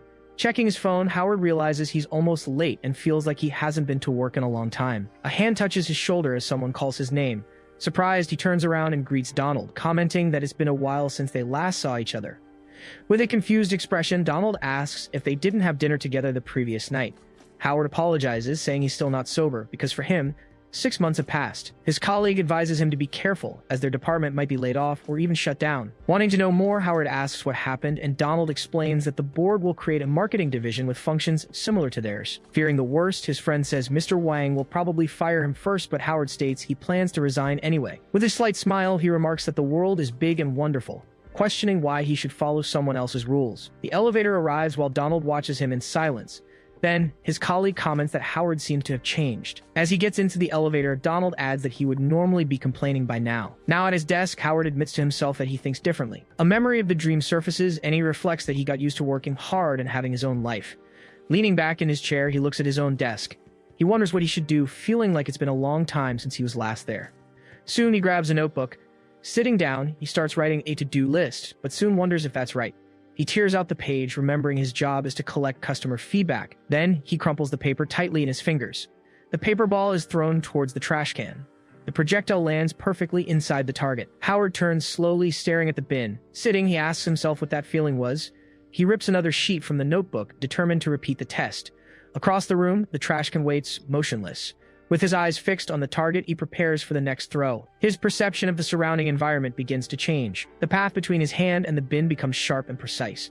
He throws the ball of paper. The throw crosses the office and hits the distant bin perfectly. Howard realizes his body adjusted the angle and force on its own. Intrigued, he wonders where this new skill came from. A memory of AI-63 asking about the reward comes to his mind. He recalls the notification he received about the precise throw. Sitting at his desk, he questions how this is possible since he believed it was just a game. Determined, he decides to test the skill from an even greater distance. With a focused gaze, he throws another paper ball. The projectile hits Mr. Wang, who was passing by in the hallway, right in the face. The paper falls to the floor as everyone in the office remains silent. Turning slowly, Mr. Wang orders Howard to follow him to his office. Only then does he realize that, just as Donald had warned, he really made a mistake. As Howard walks through the office, he overhears his colleagues saying he's finished. They call him naive for not knowing about the layoffs, though one of them guesses no one told him. Another employee adds that he heard Howard is buried in debt. From a distance, Donald watches the scene and wonders what's wrong with his friend today. Inside the room, Mr. Wang invites him to sit. Motionless, Howard remains standing in front of his boss's desk. While pouring a cup, the manager repeats his name in a serious tone. Then he states that he really shouldn't have underestimated him. Howard stares at him in silence for a few seconds. Then he decides to get straight to the point. He states that despite this small mistake, he's entitled to last month's pay. With a puzzled look, the manager asks if he isn't forgetting something. Howard asks what, wondering if he found out about the secret online account. Suddenly, Mr. Wang puts a hand on his shoulder and says he owes a lot of thanks for everything he's learned in the past 2 years. He then reveals the company is creating a new department, led by Vice President Mr. Liu, who insists on having him on his team. Touching Howard's cheek, he asks when he became friends with Mr. Liu, but Howard says he has no idea who that is. The manager comments that, just like him, Mr. Liu must have noticed the employee's huge potential. With the cup in his hands, he explains he always knew Howard would be someone important, so he gave him more tasks to learn the ropes. Calmly, Howard replies that he was thinking of quitting. Surprised, Mr. Wang states that a great opportunity has just come up for him. Leaning in, he whispers that the average salary in the new department will increase by 20%. Back at his desk, Donald asks if he really got transferred that easily to the new sector. Howard smiles and explains that since he didn't know where to go, it's better to stay a while longer. A coworker stands up and glares at him, demanding to know why he was chosen. The man exclaims he's a team leader, claims he's made huge contributions, and that he should be the one to get the new job, questioning what Howard did to deserve it. A voice orders him to shut up, and the employee turns to see a man standing behind him. Mr. Wang clears his throat discreetly to get their attention. In a cordial tone, he apologizes to the newcomer for the confusion and invites him in. The man, Mr. Liu, comments on the department's atmosphere and asks if they're doubting his ability to choose an employee. Immediately, the employee raises his hands and denies questioning Mr. Liu's decision. Mr. Wang scolds him, saying he's always reckless and that the position should be filled by someone more qualified. His coworker stares at him, unsure how to respond. The manager then announces that with Howard's transfer, his duties will be redistributed under a new team leader. Turning to Donald, he asks if he'll accept the position. Donald accepts and promises to do a good job. Mr. Wang then dismisses Howard for the rest of the day and tells him to pack his things for the new department. He just silently agrees to the order. Then, Mr. Liu informs him there will be a party for the new department's team after work. He explains they'll discuss plans and meet their new colleagues during the event, and Howard confirms he understands. Before leaving, Mr. Liu assures everyone that the advertising department won't be laying anyone off. After that, he says goodbye and leaves the room, accompanied by Mr. Wang. With a fixed gaze, Howard watches the two of them walk away from the office. Alone, Mr. Liu reviews Howard Chen's resume and recalls Sabrina's request to offer a position to an employee. The scene takes place in the Grand Gloriolad building. Now a leader, Donald informs the team that the department didn't meet its goal for the month. Ignoring his words, one employee fiddles with his phone while another crosses his legs, showing no interest. He realizes no one has responded to his announcement. An employee approaches and comments that he still needs more leadership experience. The coworker adds that since Howard always said he would leave, no one will support him if he fails. They soon tell him to relax, saying the result is the same whether they work hard or not. Elsewhere, Howard's mother asks over the phone if he'll come home for the spring festival since she hasn't seen him in 2 years. In a gentle tone, he asks if she and his father are okay, and his mother tells him to take care of himself. Howard reassures her, saying he's great, got a raise, and they'll soon pay off the debt. Regretfully, she laments everything her son has been through, but he assures her it will all be okay. As he ends the call, a woman approaches and confirms that he is Howard Chen. Introducing herself as Sandy Dai, a team leader from the marketing department, she mentions she recognized him from his payroll photo. He greets her cordially, and she asks if he's going to the department party. Howard then recognizes the party's location as the same mansion from his memories with Sabrina. Smiling, Sandy explains that Mr. Liu loves throwing parties at his house and invites him to go with her. He agrees to go with her without hesitation. Before they leave, she warns him that Mr. Liu is obsessed with cleanliness, and he asks what he should be careful about. Sandy explains that, for example, he needs to wipe his shoes before entering so he doesn't dirty the floor. Suddenly, a memory of him coming home and calling for Sabrina surfaces in his mind. His dirty shoes left tracks all over the floor. Howard perfectly understands his new boss's warning. She also advises him not to use the host's bathroom and suggests he go before the party. A memory of Sabrina scolding him for certain bathroom habits soon follows. Finally, Sandy warns him not to enter any other room in the mansion, especially Mr. Liu's bedroom, the memory of a moment in that room. She notices his discomfort and asks what's wrong, pointing out that he looks pale. Howard assures her he's fine, trying to hide it. Suddenly, Sandy's scream echoes, yelling for someone to stop him. A suspect appears running down the street, followed by a group of people. Howard watches the man jump a fence and keep running. On impulse, he snatches the bag from Sandy's hands. She stares at him, confused, and asks what he thinks he's doing. Sandy insists he'll never hit him, since the man is far away and there are important files in the bag. The fugitive keeps running down the street, getting farther away.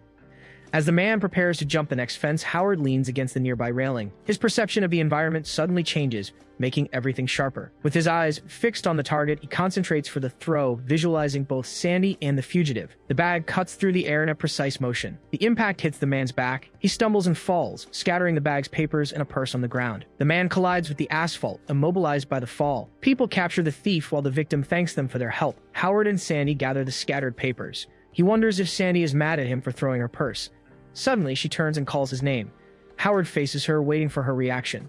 With a smile, Sandy says he was incredible. She praises him for stopping the thief and asks if he can teach her, while he's surprised by her sudden change in behavior. Sandy explains she had to act like a lady since it was their first date, but now she sees him as a hero. Then she asks where he learned that skill. Howard replies that it was nothing, but she insists it was impressive. The people around them approach to thank him, and Sandy suggests everyone help gather the belongings. Among the scattered papers, Howard finds a business card from Eggwell Capital Limited in the name of Lawrence. He shows the card to Sandy, who confirms it belongs to a very important business partner of the company. She warns him not to show the card to anyone, as Mr. Lawrence is the head of one of the world's top 100 corporations. The name Lawrence sparks a sense of familiarity in Howard's mind. Sandy mentions that Miss Luo might be in a relationship with Mr. Lawrence and that the two are going on a cruise. Hearing this, Howard finally remembers something crucial. He recalls that in his dream, Sabrina mentioned her partner's name was Lawrence. Howard then urges her to finish gathering everything so they won't be late for the party. Sandy agrees and follows him. The two arrive at the mansion as the sunset paints the sky orange. Sandy says a colleague told her the party will be in the property's backyard. She looks at her phone and starts giving directions to the location, but Howard walks ahead and she warns him to slow down, saying he might get lost. He takes her hand and guides her along the path. When they arrive at the party, their colleagues ask why they took so long. Surprised, Sandy asks how he found the place so quickly, as if he already knew it. Howard stares at her in silence for a moment. Then, his eyes fix on Sabrina Luo, who is talking to a man in the middle of the party. Mr. Liu asks everyone to sit down, announcing the start of the marketing department meeting. Sandy approaches Howard, saying they'll sit together, but he warns her to behave, fearing people might misunderstand their relationship. While Sabrina Luo watches silently in the background, Sandy asks his age and if he's seeing anyone. Sabrina keeps her head down, avoiding any expression. Lawrence addresses the guests and explains that the company's new focus will be on e-commerce. Howard takes the opportunity to ask Sandy if Miss Luo also works in the marketing department. She confirms and reveals that the department was created under Sabrina's command. She also explains that her father is the company's president, which makes her much more influential than Mr. Liu himself. Surprised, Howard asks where Mr. Liu came from, assuming he must have powerful connections. Sandy says that he and Miss Luo grew up together and have been close since childhood.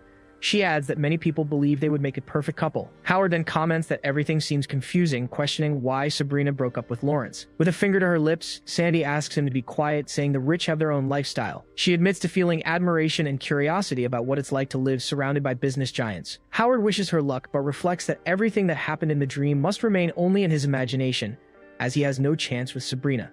Lawrence ends the meeting and announces it's time for dinner. Classical music begins to play softly in the background. Sandy comments that the melody makes them feel like part of the elite. With an elegant gesture, Lawrence extends his hand to Sabrina and asks her to dance, recalling the last time they danced in high school. She accepts the invitation and smiles, saying that time really flies. Howard watches in silence without looking away. As a waiter serves the dishes, Sandy is impressed by the boss's generosity, while Howard wonders how much such expensive meat would cost. She scolds him for looking like a rookie and encourages him to relax, saying they should enjoy the night. He raises his glass, agreeing that a man needs to maintain his pride and dignity. The two toast, watching Lawrence and Sabrina dance in the background. A memory floods his mind. In the dream, he was worried when he realized the wine wasn't authentic, and she confirmed that the taste did seem different. He regretted choosing the wrong bottle, but she reassured him with a smile. With the glass in her hands, Sabrina said that to her, the wine was perfectly sweet. In the present, Sabrina discreetly glances over her shoulder towards the table where Howard is sitting. Watching what seems to be a harmonious couple, Howard notices how well Mr. Liu treats his employees. A nearby voice comments that Mr. Liu and Miss Luo grew up together, seeming made for each other. To him, Mr. Liu exudes confidence. He believes Sabrina will have a happy life with Lawrence.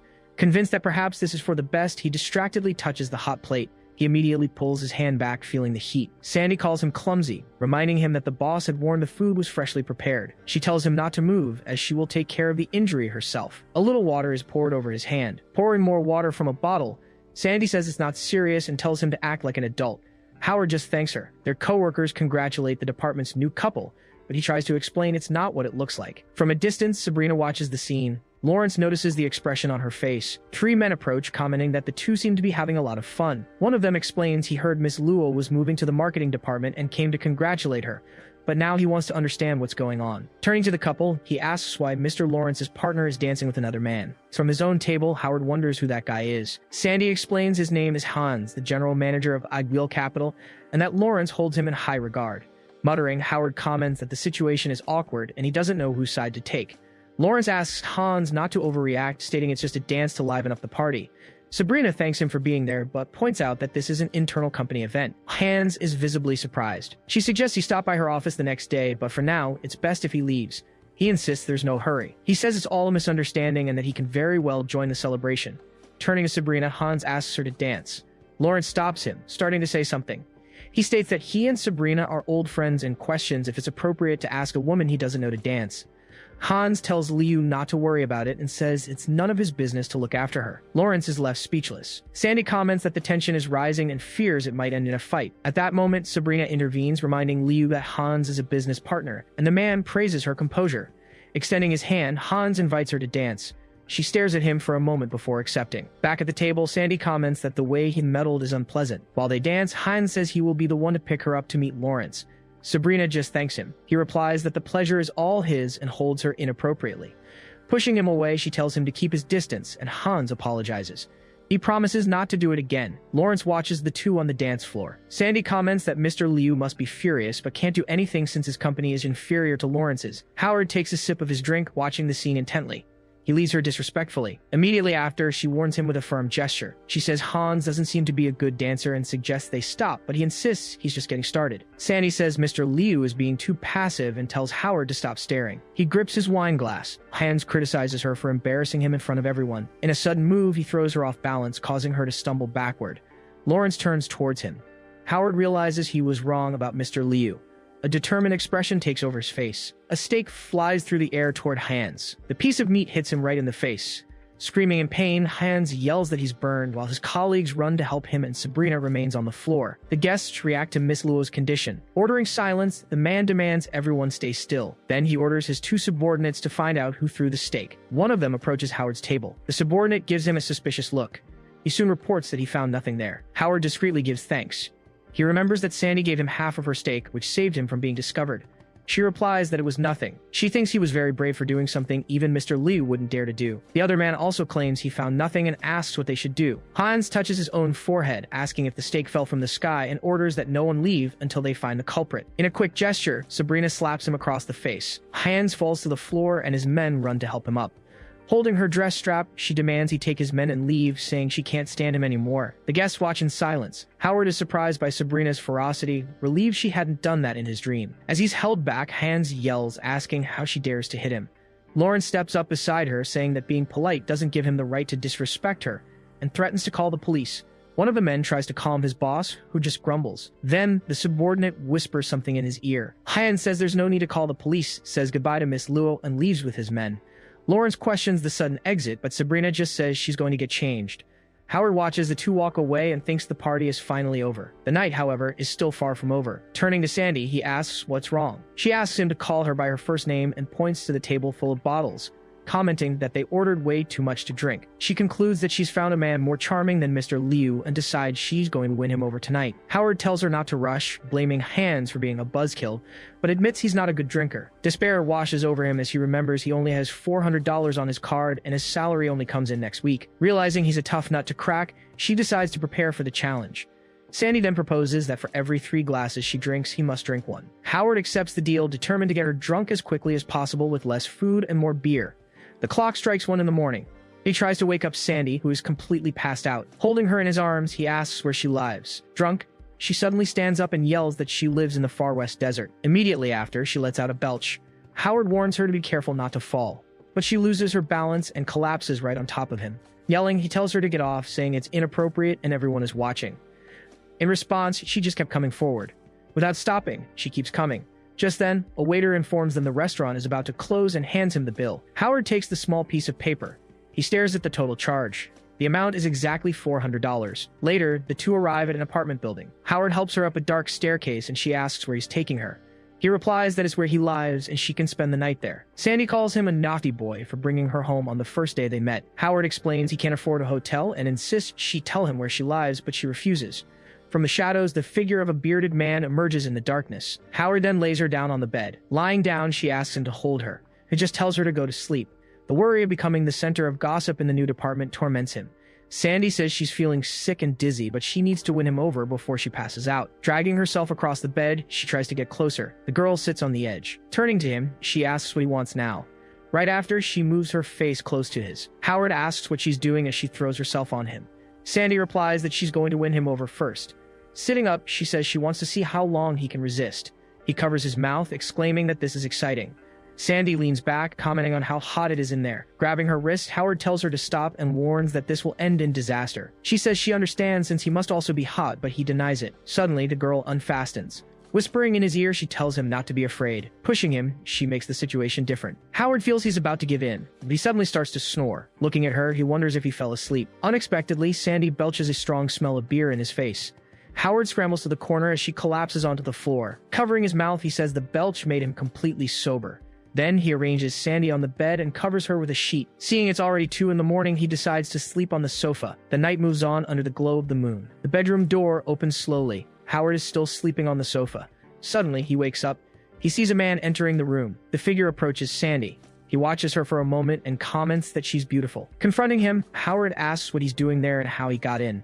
Telling him to calm down, the man replies that he's had enough fun. Shocked, Howard retorts that this is absurd. As he yells for the intruder to get out, a hand grabs him from behind. The man throws him hard. Getting up, he comments that Howard is tough and that they could have talked peacefully. Approaching her, he says he owes him one and to let him know if he needs help in the future.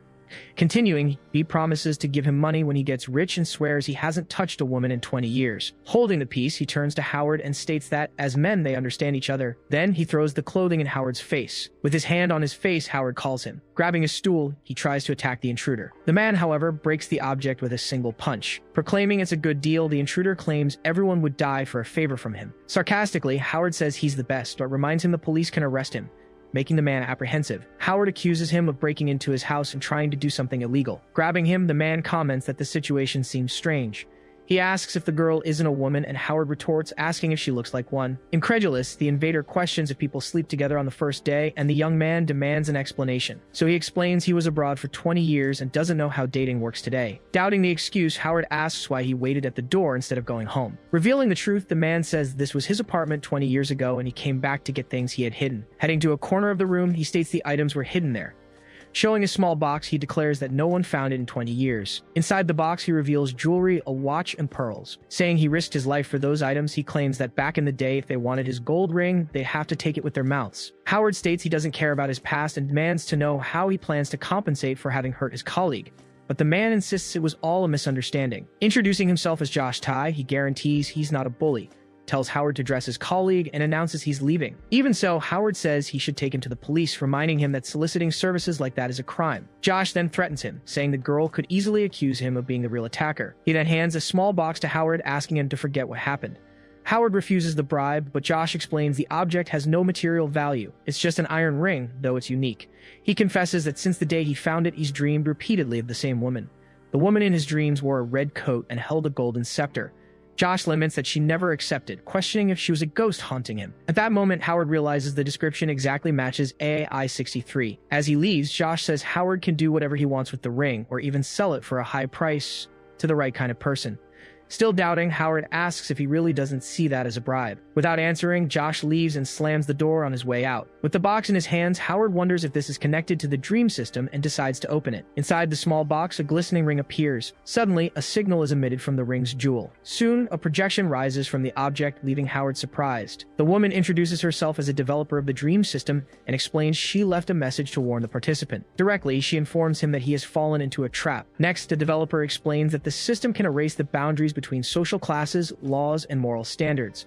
The user barely notices their mind changing little by little. Upon returning to real life, the difference between dream and reality awakens the greed and impulses sleeping in their soul. She says that the other developers are just toying with people's lives and that she failed to convince them to fix the system. The woman advises him to watch for the changes within himself and not let his impulses take control. She also reveals she left a communication device in each challenge to help him escape the problem, and asks him to find her. Right after, the projection dissipates and the ring emits a final signal. Howard notes the developer is identical to AI-63, but believes he's acting normally and won't commit any inappropriate acts. 2 decades ago, he saw AI-63, and now he wonders if the ring is the system's terminal. Suddenly, the cell phone on the bed starts to ring.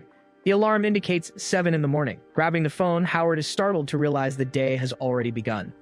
Beside him, Sandy wakes up with a soft yawn. Sitting up in bed, Sandy runs her hand through her hair. Suddenly, a scream echoes through the building. Sometime later, Howard and Sandy are walking down the street arm in arm.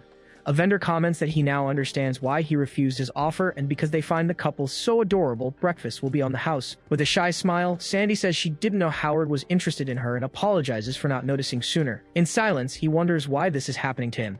Soon, the two arrive at the Grand Glory Limited building. They enter the office while their colleagues comment on the scene, laughing. 2 men recall that the former group leader was also interested in her and feel sorry for him.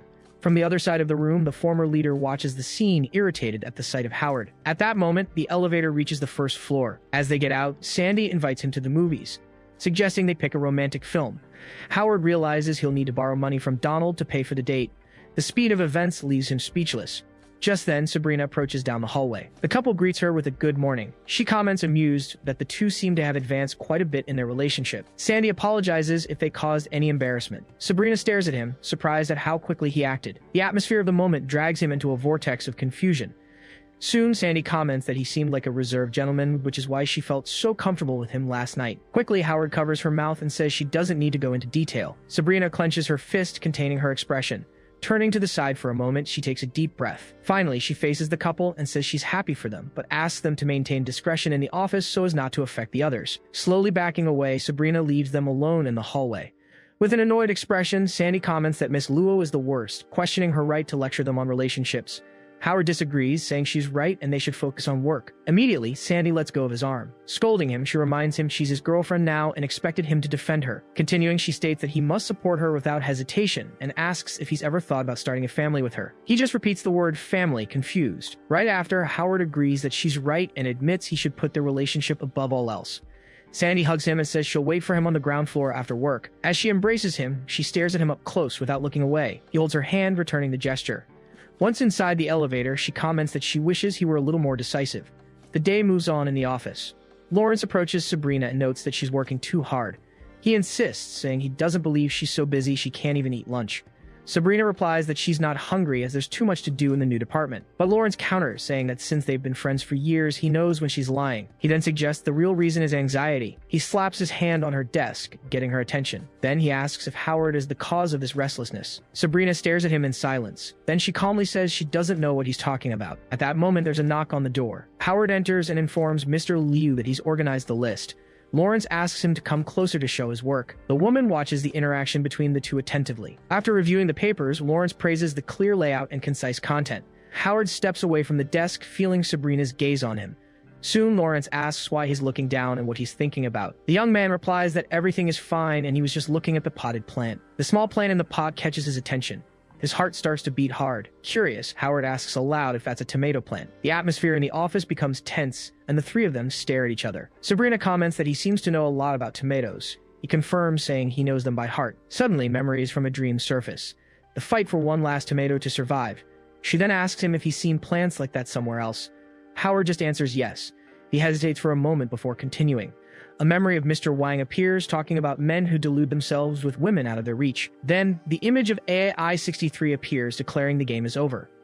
The developer's voice echoes, warning him to watch for the changes in himself and not be dominated by impulses.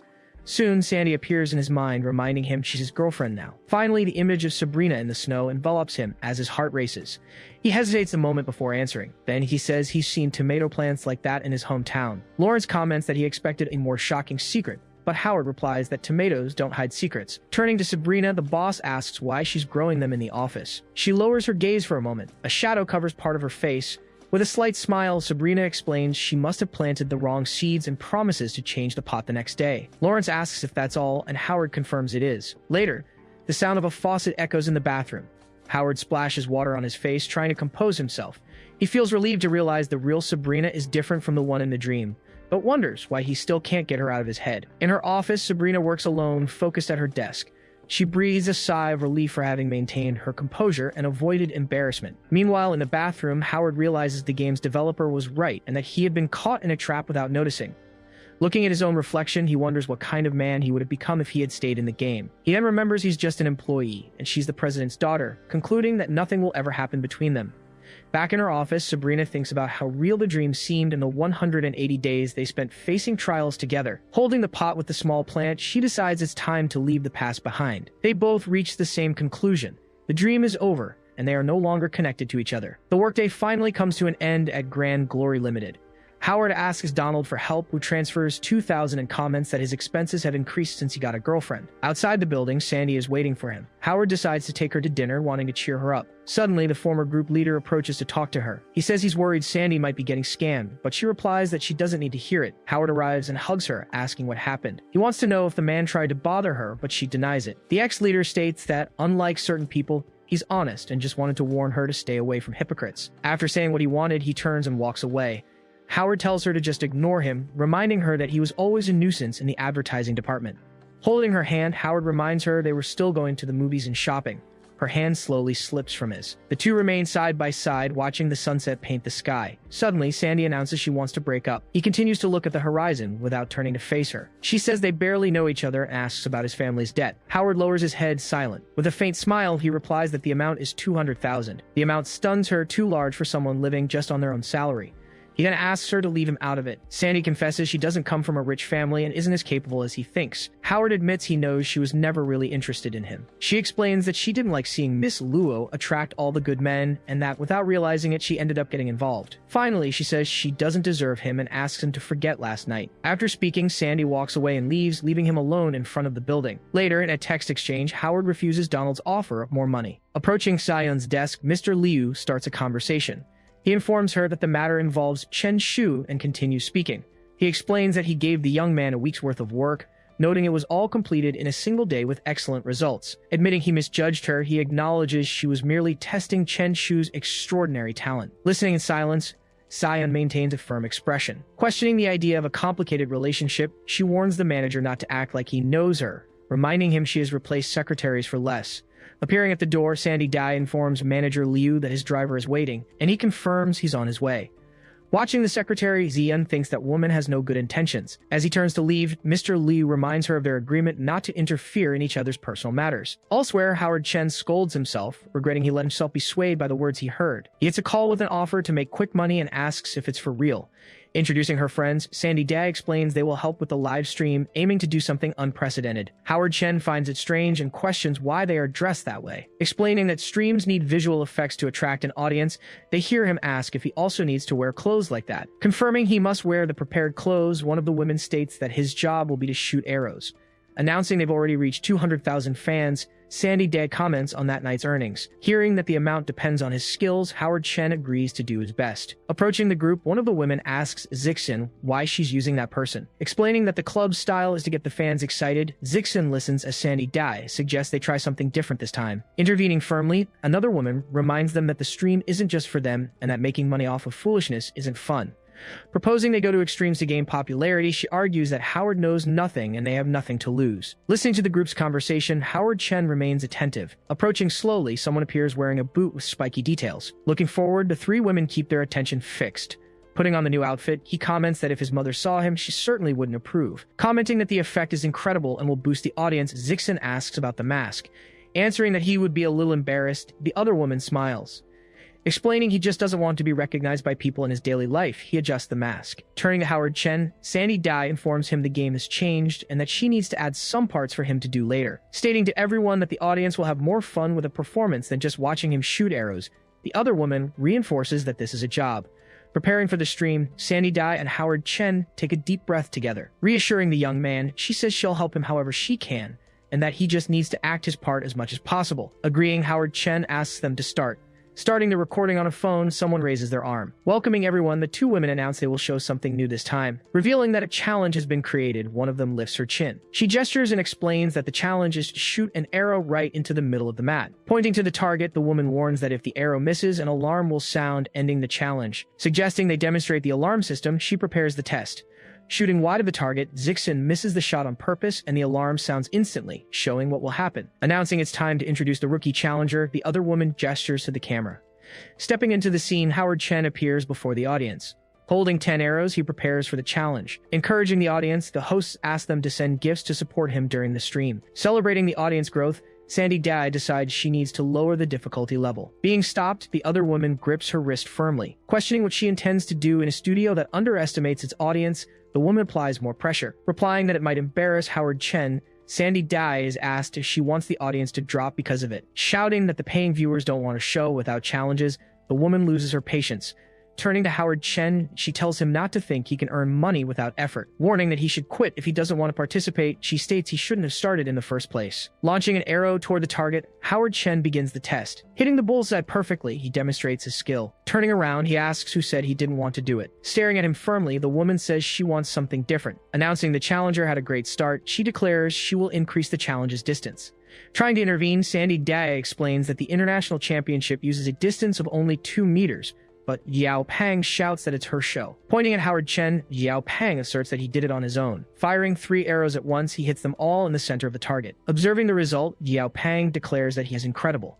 Reaffirming her surprise, she comments again as another arrow hits the target. Noticing the significant increase in viewers, the two women exchange glances. Praising his composure, the stream calls him the definition of a real man. Realizing she needs to do something, Xiao Pang notes that he keeps hitting the target perfectly. Announcing to the audience that he has already made 6 consecutive shots from twice the championship distance, she tries to regain control. Moving even farther away, he backs up as she yells that the distance keeps increasing. Celebrating the 6th consecutive hit, the woman raises her arms for the cameras. Informing them that the audience is growing and going viral, Zixin makes the mood tense. Yelling for them to do it again, Yao Pang demands they continue. She announces the 7th hit on the target with forced enthusiasm. Reaching the door, the challenger realizes he can't go any farther. Asking the audience if he will open the door to continue, Xiao Pang tries to keep the momentum going. Falling to the floor, the arrows finally end the streak. Turning to Howard Chen, Xiao Pang asks why he's dropping the arrows. Explaining that the studio expected his performance to fail, he says he doesn't like to act and that his last 3 shots should be considered misses. Questioning why people enjoy the failure of others instead of celebrating success, he faces the cameras. Concluding that perhaps he's not cut out for this business, he says goodbye to his current look and to any future live streams. Turning around, Howard Chen walks through the door and leaves the studio. Commenting that it's over and it'll be hard to find something so viral again, Zixin asks if the sudden disappearance of comments is a bug. Xiao Pang apologizes, realizing he blamed her for her attitude before the broadcast. Looking at their phones, Zixin and Sandy Dae wonder why that happened. In his room, Howard Chen answers the phone and asks who is calling. Wondering if he'd been found out after receiving the call, Howard Chen tries to calm down. Reflecting on his appearance last night, he considers it was all just for effect. Getting up, he finds breakfast on the table, black rice porridge, and other side dishes.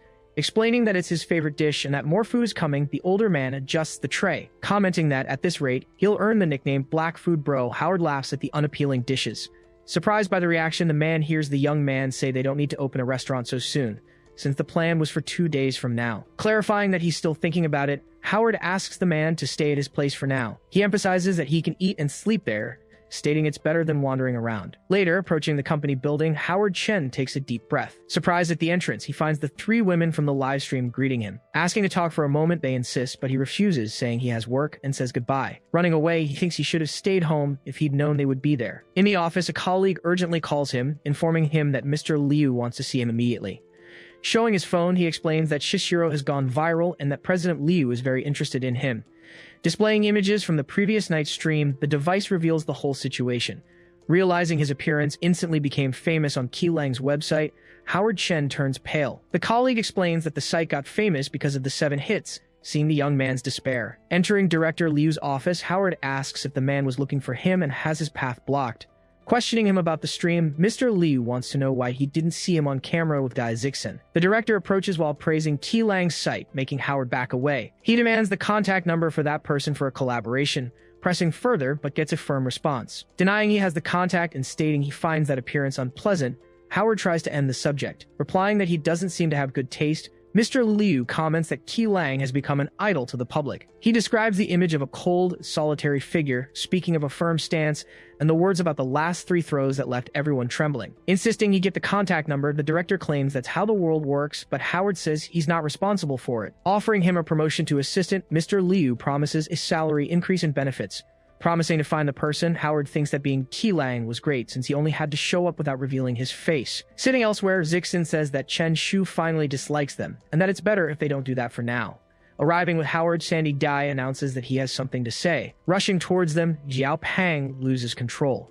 She grabs Howard Chen's tie and stares at him. Shouting that she didn't want to be like this, Xiao Pang admits that since no one watched her workout videos, she had the idea to change her approach to get attention. Hearing this, Zixin says his words made her realize her initial intention was just to show how hard it is to make money, but everything changed. Clasping her hand, she begins to plead.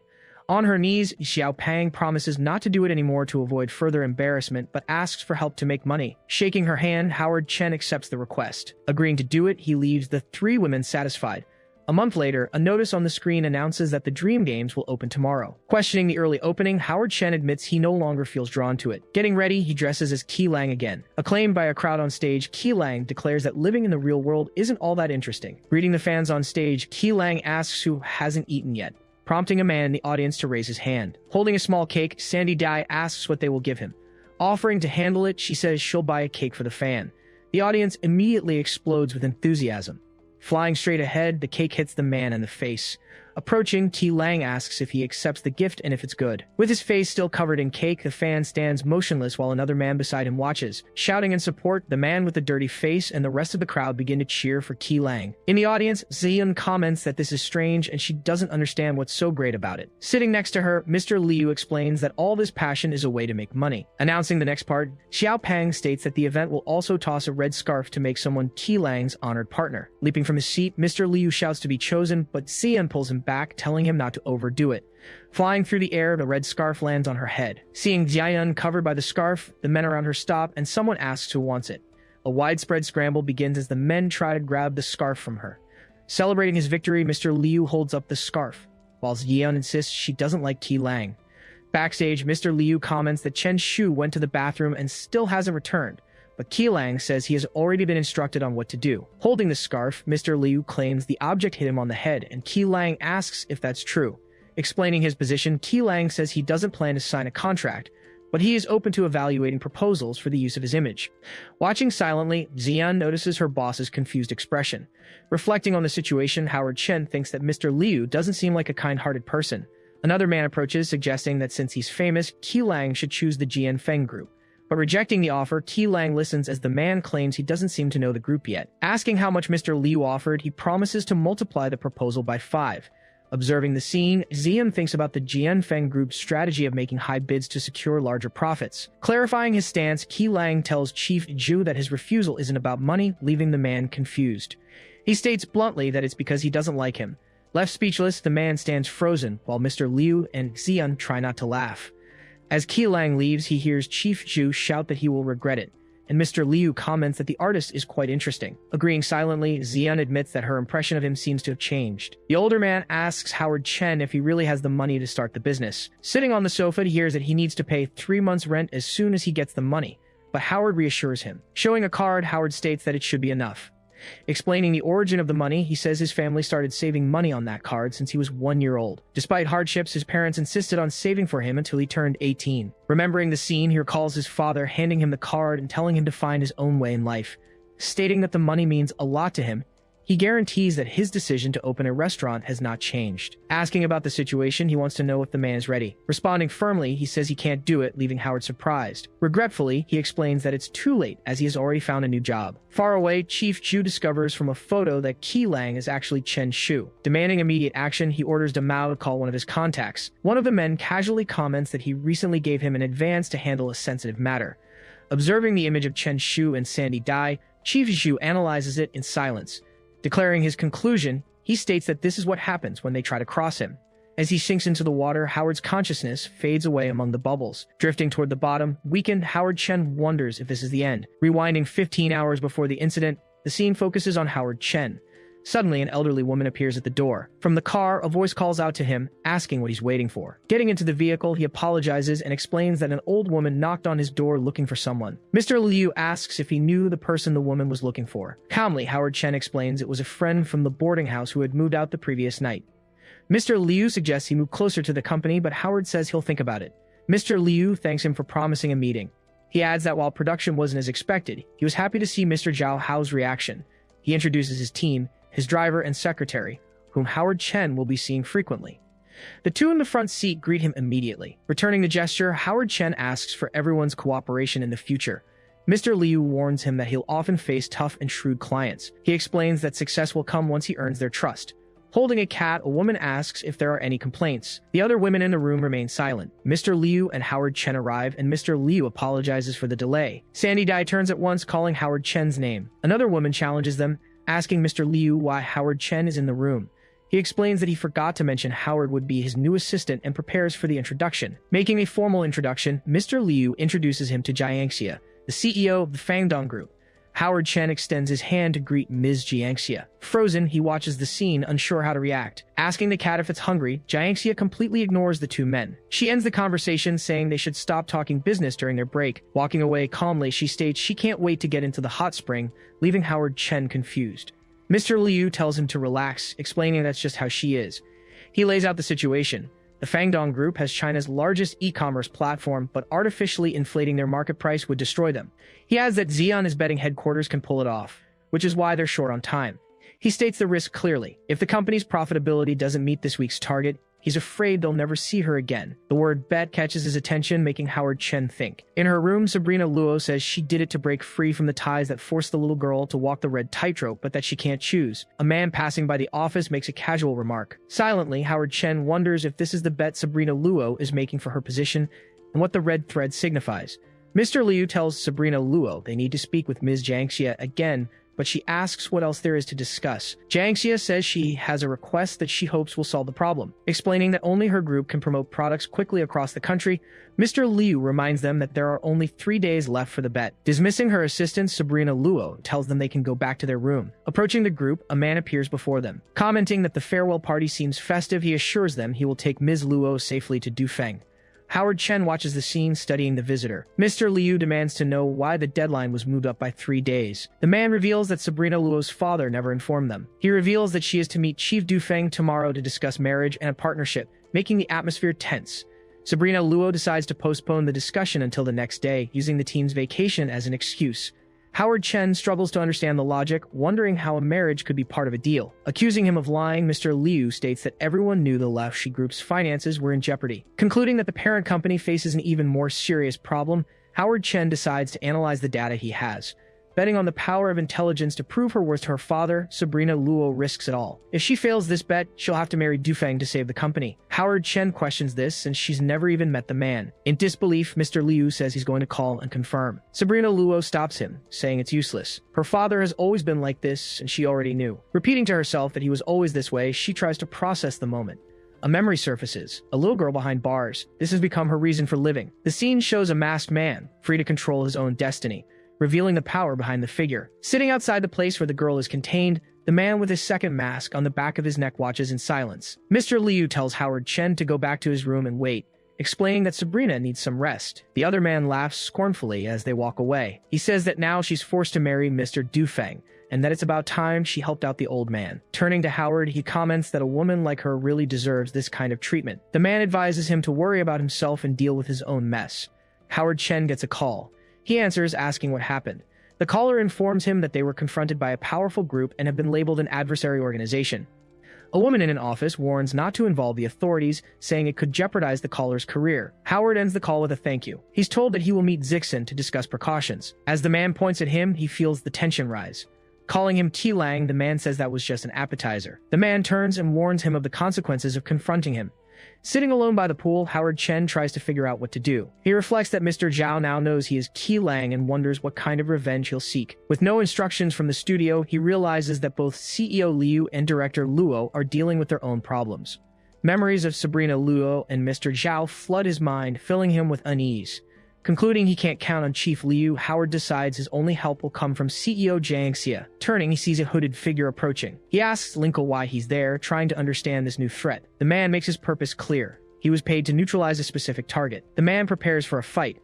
He apologizes to Howard Chen and announces his decision. Back to the opening scene, Howard sinks into the water, accepting his fate. A hand reaches into the water for him, and the narrative tone shifts. A message announces that the character has been created, redefining everything around him. Welcome to the second dream. Beast Invasion, an AI voice, AI-63, greets him. Howard Chen questions AI-63, asking why he's still alive and what he's doing here as he tries to make sense of the situation. She explains that players don't enter the game's program if they're defeated and asks if he's having problems in the real world.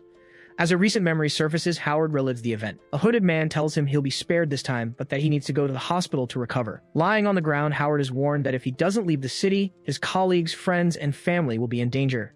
Wondering why he faces so many obstacles on his path to success, he feels the weight of it all. Stared down by the hooded man, he realizes the gravity of the warning. Back in the room, Howard stands before a large door.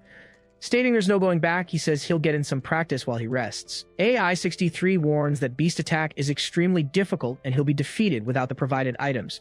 She tries to convince him, but Howard says he doesn't need them. He declares his intention to practice his fighting skills in the dream game, this time seeking a new strategy. He steals his resolve, declaring that if they want to interfere in his life, they will face the consequences. Walking towards the door, he accepts the challenge. The system initiates the virtual dream game, Beast Attack. As soldiers, players must survive, explore, fight, and escape. They have 160 days before destruction. Questioning the game's difficulty, Howard notices he received a vest and a gun. Feeling a drip on his helmet, he realizes something is wrong. Looking up, he senses the danger above. A giant monster dominates the scene, viciously attacking something. Turning to face him from above, the creature fixes him with his predatory eyes. A piece of debris lands near his foot, hitting the ground. Facing the creature, Howard gauges the distance. The monster throws a punch, but he dodges and calls it King Kong. He runs into a building, escaping just as the creature's fist demolishes the wall. The wall crumbles behind him, revealing the beast's immense strength. Reaching for his gun, Howard questions whether he should use it. Realizing the creature isn't easy to take down and remembering the man who attacked him is a dangerous adversary, he hesitates. He abandons the idea of the gun as the monster approaches from outside, deciding to face the challenge another way. The creature charges toward him, closing the distance between them. Grabbing a metal pipe from the rubble, Howard reacts instinctively. He plants the pipe firmly on the ground, bracing for impact. The monster appears at the entrance, causing massive damage as it takes over the area. Commenting that he was almost hit, He tries to catch his breath. The pipe moves quickly, gaining speed. It pierces through the wall and strikes the creature in a weak spot. Hitting its target, the tip embeds itself in the creature. The beast staggers back from the blow, trying to stay on its feet. Thrown into the distance, it loses control of its own body. Watching the scene unfold, Howard tries to understand what just happened. Leaning on the debris, he regains his balance. He concludes that his fighting power will grow slowly and accepts the game's progression. The sound of boots stepping on the ground in front of him shatters his thoughts. He quickly grabs a metal rod. He lunges forward to attack, trying to take the initiative. A woman appears before him, surprising him and making him question her identity. Recognizing her, Howard calls out Yang Jiangxia's name. Realizing something is off, he hesitates for a moment. The rod flies through the air as she falls to the ground, dodging the attack. Howard Chen approaches, asking if Jiangxia is okay. He tells her he thought he saw a monster. She questions what he's doing there, stating he should be in the hospital. Confused, Howard asks why. Jiangxia recalls what happened, explaining that he stumbled into her room injured, fell into the hot spring, and she called an ambulance for him. Howard connects the dots, realizing that after getting hurt, he must have mistakenly entered her room looking for help. He reflects that, in real life, he should be sleeping in a hospital bed, trying to make sense of it all. He states that when he woke up, he found himself in the ruins and doesn't understand how he got there, adding that he didn't choose to start a game or ask for an assistant. Jiangxia reveals she's in the same situation, explaining she was transferred to this place for no reason and came to see what was going on. Howard thanks her for calling the ambulance, saying he wouldn't have survived without her help. She tells him to save his words for when they've survived, adding that since he's good at throwing javelins, he can help her. Howard hesitates, asking how he could help. Jiangxia points to a sinking city in the distance, drawing his focus there. She asks if the city looks familiar, observing his reaction. Looking at the city in surprise, Howard tries to recognize the scene. He sees their company building amid the ruins and understands. Jiangxia confirms it, speculating they've traveled 300 to 400 years into the future. She observes that the wind carries a foul smell, the water looks caustic, and the sea level is steadily rising, pointing out that the land could soon be flooded. Realizing this is the ruin of the world, Howard feels the impact of the revelation. Jiangxia tries to offer some good news, saying they aren't the only humans there. But Howard interrupts with the bad news. There are monsters, and he saw gorillas attacking people. She asks if he wants to work with her, proposing to be the guide while he provides protection. Howard expresses his surprise, questioning how she isn't disturbed by the time travel and is already making plans. She simply replies that she just wants to survive, ending the discussion. Walking together through a sandy desert, the two advance across the arid terrain. Jiangxia asks if Howard was a javelin athlete, and he says no, explaining it's just a hobby. Howard remarks that he didn't expect her to remember his name since she barely looked at him when they first met. As they climb a mountain, she explains that he wasn't very valuable to her back then. He replies that she won't make any friends if she keeps calculating people's worth like that. Reaching the top, Howard comments that she's good at climbing. They spot a structure in the distance that looks like a fortress. Turning to him, Jiangxia states that you only make friends after you have enough value of your own. Suddenly, Howard pulls her back and covers her mouth with his hand, reacting to a nearby danger. Hidden, they watch a giant centipede crawl past them. Taking a gun from his pocket, Howard Chen makes a decision. Handing the gun to Jiangxia, he says it might be a letdown, but she should use it to protect herself if danger arises. Thanking him, she accepts the weapon and says she will help him when there's danger. Peeking around the fortress wall, Howard says there are no monsters nearby so they can go in. Inside, he finds it strange that the floor and building are clean, but no one is around. Looking at something, Howard asks what it is. Seeing a structure that looks like a military fortress, they approach cautiously. Jiangxia comments that the logs on the roof look like an eagle's nest, but observes that no eagle's nest could be so large. A flying creature appears in the sky before them. Howard shouts for her to get back, trying to warn his companion. A giant eagle soars towards them, violently taking to the sky. A giant eagle circles powerfully above the fortress. Jiangxia urgently tells him to hide in the house. Standing his ground, Howard doesn't react, and she calls out his name. He tells her to worry about herself, insisting he'll be fine. Grabbing a dart, he faces Jiangxia's reaction.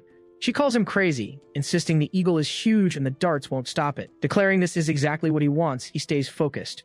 A memory surfaces, a blade pointed right at him. A hooded figure remarks that he can't fight, just tremble before the threat. The man mocks his words about changing his own destiny, claiming anyone could beat him effortlessly. The figure then announces that Howard will not be his boss. Returning to the present, he thinks that when the dream ends, only the most vivid memory will remain, hoping it will be about how fearless and brave he could be. He readies himself for the attack. Getting into position, he prepares to throw the darts at the advancing eagle. Stared down by the giant creature from above, he holds his aim steady.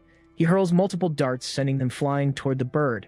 The projectiles hit the creature squarely, striking it with precision. Plummeting from the sky, the eagle crashes to the ground as Jiangxia watches it fall. A liquid from the creature splashes onto Howard. The liquid reacts immediately, starting to evaporate on his skin. Falling to his knees, he asks what this green substance affecting him is. Rushing to his side, Jiangxia warns him not to touch the liquid, stating that it's caustic. Howard screams as the substance continues to burn him. A light on a nearby structure changes color, triggering a gate to open. Appearing from the gap, a small robot announces it has detected a human in need of help and activates its emergency medical system. The machine prepares an injection while Jiangxia asks who it is. The robot injects the substance into Howard's back, completing the procedure. Writhing on the ground, Howard hears a warning that the system will shut down due to a lack of electricity. The robot shuts down completely, becoming motionless.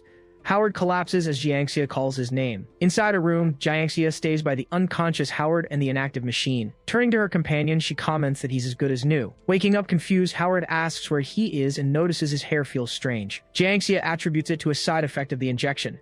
Explaining they're in the fortress, she tells him the robot injected him with a potion that miraculously healed him completely. Jiangxia watches the machine, suggesting that maybe the robot can explain the history of this place when it wakes up. Reactivating completely, the robot announces it is fully charged and that a large dirty area has been detected. The machine moves across the room as Howard asks where it's going. The robot opens its top lid, revealing a new compartment. After that, it begins to spray the fallen creature. Howard asks if the robot is going to clean up the creature's remains, and Jiangxia guesses they need a code to activate it. Noticing the number 2003 on the metal casing, Jiangxia takes note of the detail. Saying the number out loud, she sees the robot turn towards her. Announcing it has received a new order, the machine deactivates its autopilot mode and initiates its smart program. Displaying its reports informs them it spent 1,130 days on autopilot, suffered 363 attacks, and cleaned 46,200 tons of garbage, now requiring maintenance. Watching the scene, Howard and Jiangxia see the robot's eye light up. The robot starts to dance, declaring it knew this day would come and that it was left behind for not working hard enough. It believes that if it keeps cleaning the camp, the humans will finally come back. Jiangxia asks the robot if this means there are no humans here. She questions the machine, asking if the place is tidy because it cleans every day. The robot confirms its routine, saying that one day the humans will return when they see how clean everything is, just like before. For a moment, the two stand in silence, just observing their surroundings. Jiangxia asks again, trying to find out if the machine knows where the humans went or if they left any message. The robot explains what happened, stating they said if they didn't return in a year, it meant they had gone to heaven. It asks with curiosity where heaven is, since it couldn't find it on the map. Howard advises that it's better if the robot doesn't know. Jiangxia concludes that since the robot has been on autopilot for 3 years, the people are likely gone for good. She instructs the machine to take them to the storage room, as it's time to make new plans. Entering the room, Jiangxia walks ahead while Howard watches her. He reflects on how she manages to stay calm and start planning again, even after so much trouble. Showing what's left, the robot displays the humans' weapons but informs them there's no ammunition. Pointing to a corner, it also indicates the compressed energy bars, the only remaining food, which the humans said were extremely hard. Revealing one more item, the machine shows them the Tears of Medusa potion, used to heal wounds, but it causes the body to rust if overused. Pointing at himself, Howard asks if that's what the robot injected him with, and if he's going to turn into a rock. The robot calmly informs him that he is safe, as the potion's effect is strong, and his hair grew due to excessive maintenance. Explaining another limitation, the machine says the potion doesn't repair the nervous system, and that some humans became disabled from relying on it too much. Howard laments that the potion won't turn him into a martial arts master. The robot informs them the camp has a reservoir, prompting Jiangxia to ask for a bathroom. Jiangxia questions its routine, asking why it didn't recharge at the power center. The robot replies that without permission, it cannot use human resources. Stating that a machine is just a machine, she asks it to show them the other areas. The robot remains silent for a moment, not reacting. It leads her forward into a control room with a large panel. Looking at the panel, she asks what kind of language that is, saying it looks like scribbles to her. The robot hurries over, announcing it has brought the map for the master. Tripping on a scroll on the floor, it loses its balance. Falling to the floor, the machine watches the scroll fly through the air. Jiangxia asks if it's still working, and what's written in the journal. The robot explains it's a new language created so intelligent animals could understand the stories. Admitting its limitation, the machine says the language wasn't registered in its system, so it can't read the records. Picking up the journal, Jiangxia reads and her expression changes. She questions their situation, asking if they are on an isolated island. But the map reveals this is the only landmass left on the planet. The robot adds that in 179 days, the land will be flooded by an acid ocean, and to stay safe, they must remain in the shelter. Summing it all up, Jiangxia concludes they have no ammo, no food, and no rescue. All that's left is to wait for the end. Sighing, she faces reality. Tying her hair back, she asks if the humans left any clothes she could bring to Howard. Confirming there are clothes in the rooms, the machine offers to get them.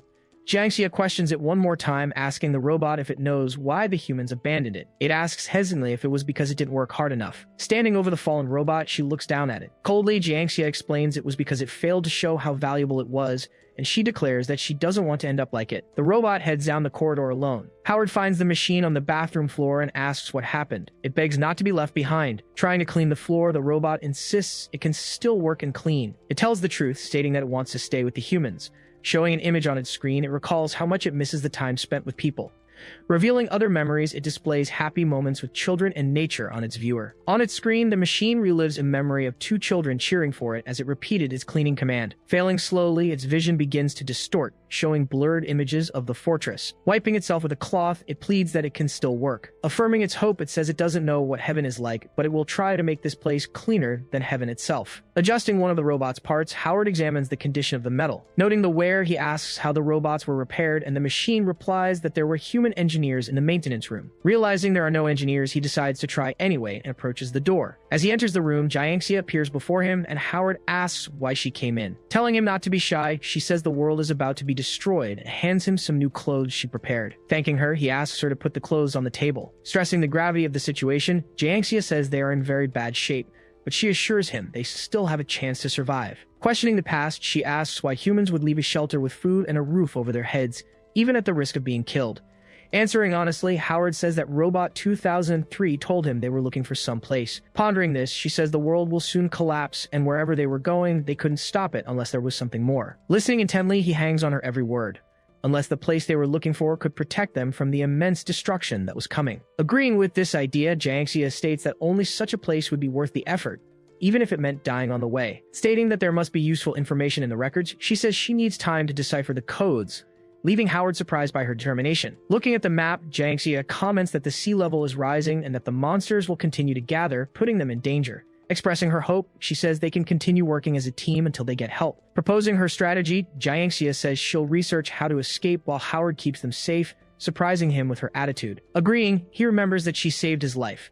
Looking to the side, Howard takes a deep breath. Asking himself, Howard wonders if she carries a gun with her. Realizing she does, he questions if that's a common habit among survivors. Explaining her intention, Jiangxia says she thought she might have to use special methods to calm him down, but now she's relieved to see how composed he is. Expanding on the idea, she states that in a life-or-death moment, a mental breakdown would destroy any chance of survival. Not quite understanding, Howard just stares at her. Realizing the situation, he understands she planned to calm him down with the gun. Recalling a warning about Jiangxia being a powerful and astute woman, he concludes that she sees the big picture before telling the robot he has something to do. Leaving the bathroom, he walks away. Alone, Jiangxia reflects that Howard is an ordinary person still bound by morality, which is good, as she has no time to waste on him. Announcing its status, the robot says it's feeling much better and its acoustic generator can now function normally. Questioning the machine's attitude, Howard asks why it didn't say a word when Jiangxia was with them, and the robot replies that it can't understand the subtext in human languages. Stating his boundaries, Howard says Jiangxia can do whatever she wants, as long as she doesn't interfere with his training to face the creatures. Questioning his mission, the robot asks about attacking the mutant animals, warning that it's dangerous.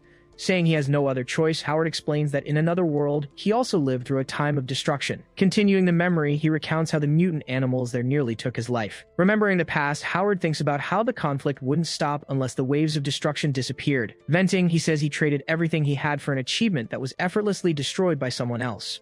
Affirming his conviction, he says that for him, true defeat is surrendering and running away, and that he must persevere. Asking naively, the machine wants to know if the other world is the heaven where humans went, and Howard questions why it always thinks about that. Explaining his view, Howard says that for him, heaven is his home, a place with safety, loyalty, and warmth. Concluding his faith, he states that if he can overcome this challenge, he can save his home. Saying it understands, the robot comments that heaven is amazing, and it's no wonder all the humans went there. Offering to help, the machine says it would love to assist him in saving his heaven. Agreeing, Howard states that he'll need it to heal him when he gets injured, and asks to be called by his name. Surprised, the machine reacts, as only humans call each other by their names. On the second day, Jiangxia bites into a hard energy bar. Analyzing the panel, she comments that the welding is typical of Howard's work. With new armor, the robot proves to be tough and durable, repeating its command to clean up the mess. Asking the robot, Howard Chen wants to know if those are the giant bolts it mentioned. Questioning the reason, he asks why they would have so many in storage. Explaining their use, the robot says that without ammunition, they used the bolts to ward off monsters, but the device was abandoned when the environment worsened. Commenting that the story is sad, Howard observes everything as Jiangxia sees them and asks if he's heading out. Confirming, he reminds her that their deal was for him to defeat the monsters. Saying that's unnecessary, Jiangxia claims the records show there were already 1 million beasts 3 years ago and that their task is to keep the camp safe. Responding firmly, Howard says he only has 180 days and doesn't want to wait for the monsters to find him. Questioning his decision, she asks why he's creating trouble for himself. Recalling the danger, Jiangxia mentions the animal's caustic fluid and a 2-story tall chimpanzee she saw. Stressing the severity, she says they can't afford any mistakes and must conserve their strength until she finds the sanctuary. Challenging her words, Howard asks if she's trying to tell him what to do in his own world. Remembering the past, he thinks about how he was almost helpless in a bed, with people trying to attack him, and affirms that he needs to get stronger as fast as possible. Clarifying his boundaries, he says he agreed to look after her out of gratitude, but that doesn't give her the right to interfere with his work, and she can leave if she wants. Watching him in silence for a moment, Jiangxia just stares. Saying she was just worried about his safety, she wishes him a good trip. Stating his frustration, Howard says that talking to an NPC is pointless, and prepares to leave with Robot 2003, which repeats its cleaning command. Reflecting alone, Jiangxia concludes she was wrong about Howard, as he doesn't behave like a mediocre man, and she wonders what's going on in his mind. Questioning his sanity, she doesn't notice the giant snake approaching from behind. Turning around, she sees the massive creature. Hearing a voice that questions her worth, she screams for it to shut up and tries to run away. Calling for her to join them, the voices echo as skeletal hands surround her in the darkness. Observing the scene, a shadowy figure watches her as she ties up her hair. Returning to reality, she takes a deep breath and composes herself atop the fortress. Deciding on her strategy, she understands she needs to develop a friendly relationship with Howard, as she won't survive if she tries to go to the sanctuary alone. Commenting on his behavior, the robot says Howard's tone is different, and he replies that if he had been tougher in the past, he wouldn't have let them threaten him. Explaining his mistake, Howard says that after the previous dream, he thought all people were good. In a memory, a woman is told that the person she was looking for had already left the night before. Recounting the past, the woman says Josh Tai fought to save her life and asks them to convince him to leave the dangerous groups now that he's out of prison. Deciding his stance, Howard affirms that whether in a dream or in real life, he should no longer have fantasies about human nature or salvation. In another memory, the hooded man mocks him for not fighting back and questions if he thinks he's a god. Questioning his value, the hooded man asks if Howard is rich or powerful and what he could offer to make him work for him. Stating his view, Howard says that saving lives is a hero's job, something he can do without, and that most people are barely decent. Repeating its limitation, the machine again says it's a human language it can't understand. Encountering new obstacles, they come across 2 giant, multi-headed wolves in their path. Identifying the threat, the robot says they are ferocious mutant wolves, but Howard states they are exactly what he wanted and that it's time to work. Warning him of the risk, the machine says the wolves' combat score is higher than his. Preparing for battle, Howard holds one of his darts. Joining forces, his former deer-headed self joins him. Running side by side, his new deer-headed persona charges into battle. Advancing ferociously, one of the giant beasts lunges to attack. Without wasting a moment, Howard strikes one of the wolves. Fighting a pack of mutant wolves, Howard Chen attacks one and takes down another. With some effort, he forces the wolf's jaw shut. Bracing himself, he struggles to block a direct hit from another wolf. With a final move, he immobilizes the creature's head. Pinning the animal down, Howard finally neutralizes it. His hand injured in the process, he calls for Robot 2003. Sitting on the ground, he listens as the robot explains that the fluid from the pustules is caustic, and that fighting bare-handed is part of his training. Spotting a tent in the distance, Robot 2003 wonders why one of the shelter's tents would be out here. Lifting the tent flap, Howard finds a box that the robot also identifies as belonging to the shelter. Opening the box, he finds a container marked with a symbol and asks what it means. Robot 2003 announces they are wheat seeds, pointing to the symbol for the wheat shelter. But Howard remarks that the name sounds more like a farm. The robot explains that other shelters used to trade materials before they were destroyed, which makes the story sound familiar to Howard. He recalls seeing various monsters like boars and insects roaming the area and connects the dots. Seeing the destroyed camp with monsters guarding a box, the scene looks like an expedition quest. Realizing the pattern, Howard understands his situation is like a typical survival game where players have to craft items and explore. He asks Robot 2003 if the environment is suitable for agriculture and gets the answer that soil can be produced from rocks.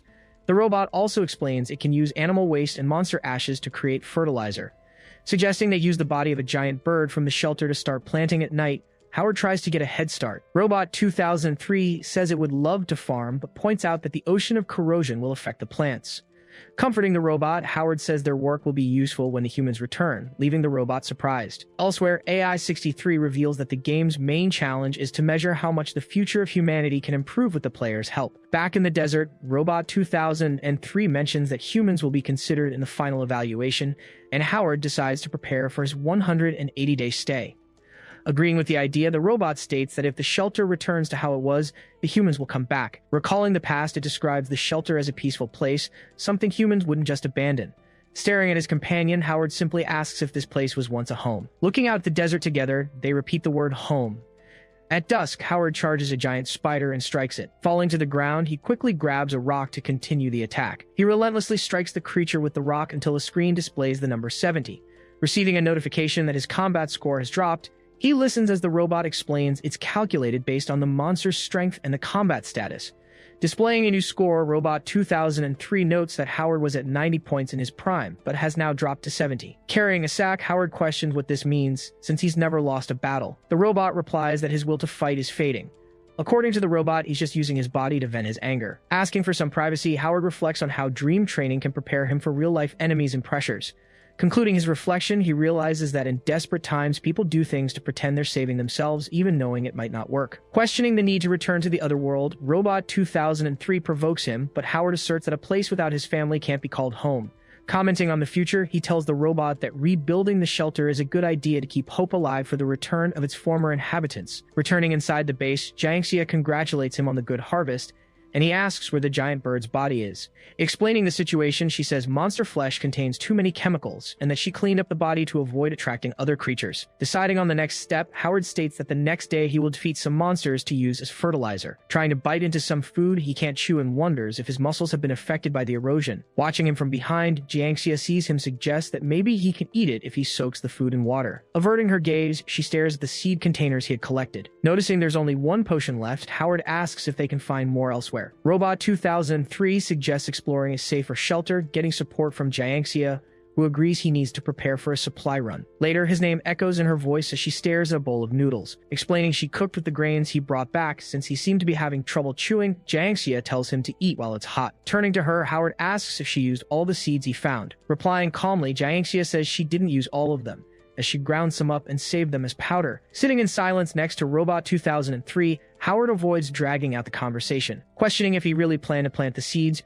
Jiangxia explains that the environment isn't suitable and the land will soon be flooded. Remarking that he didn't expect her to waste the seeds so quickly, Howard states he's used to dealing with problems. Advising her not to make decisions on her own next time, he tells her to eat the noodles without the robot seeing. Remaining motionless, Jiangxia just stares at him seriously. Continuing to watch him, she observes the moment Howard comforts Robot 2003. On the third day, Howard prepares 3 vials of potion for the trip. Remarking that the potions will be enough for an emergency, he hears the robot remind him that his safety comes first. As he is about to leave, Jiangxia calls him over to talk. He turns and asks what she wants to say. Saying the records contain instructions on robots, Jiangxia states she could try to upgrade Robot 2003, since she understands electronics. Turning around completely, Howard questions if upgrading the robot would actually work. With her eyes closed, she replies that regardless of success, they need to stop suffering more losses. Continuing her explanation, Jiangxia says the robot is old, and if it fails, she can at least extract the data before the chip breaks. Arguing that 2003 has always been loyal, Howard hears Jiangxia reply that it's just a machine and she's trying to make the most of it.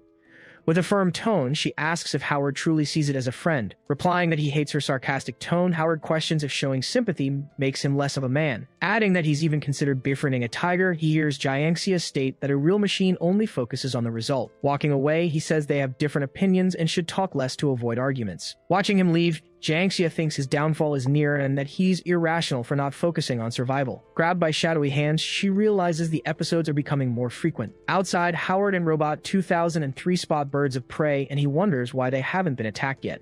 Explaining they are scavengers and won't get angry if they stay away from their nests, the robot makes him decide they need to clear the nest on the roof. Telling Howard that the ocean of erosion spread because humans used to fight a lot, Robot 2003 asks him and Jiangxia to stop fighting. Asking what people fought over, Howard realizes there's a hidden story behind this dream. The robot explains that people with different powers negotiated and argued, but did nothing while the erosion expanded, exposing their failure. Admitting he didn't think much about it, Howard says he got carried away while talking to Jiangxia. Summing up the root cause of the disputes, he comments that an excessive focus on differences makes some people impose their opinions and label others. Stating that he won't hold a grudge against a virtual NPC, he says he knows how to recognize when it's just a game. Approaching a vast area of undergrowth stirring in the wind, he walks alongside the robot. Hurrying him along, Robot 2003 reminds him that the day's task is to explore the abandoned camps, but Howard hesitates. Spotting a truck with a giant creature on top, he comments that there seems to be something interesting inside. Questioning if he's serious about approaching that scene, The robot shows concern, warning that it's a ruler-class beast, one of the region's top predators. The robot says they would need heavy equipment to defeat it. Replying that he won't fight it alone, Howard states they need to play like experienced gamers, starting by not leaving the area and saving their progress. Informing him that it doesn't have an F5 key, the robot assures him that it's with him. Lighting a fire to get the creature's attention, Howard watches as it turns toward the flames. The creature roars loudly, distracted, while he takes the opportunity to start driving the truck away. Opening the back door of the truck, he discovers they've secured a makeshift shelter. A worn-out truck stands idle in the desert, its back door is wide open. Inside, Howard Chen assesses the supplies. He finds honey, a musical instrument, a toolbox, and substances that could be turned into explosives. He finds a crystal in a container and realizes it seems to be the most valuable item of all.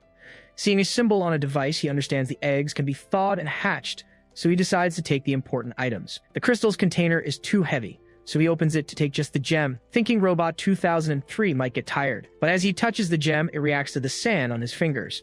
The crystal then throws him backward with a sudden jolt. Thrown out of the truck, Howard hits the ground. The entire truck is then violently launched into the air.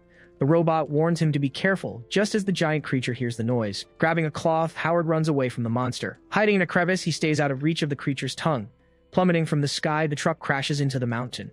The impact causes a huge explosion at the point of collision, and a rock slide begins to sweep down the mountainside.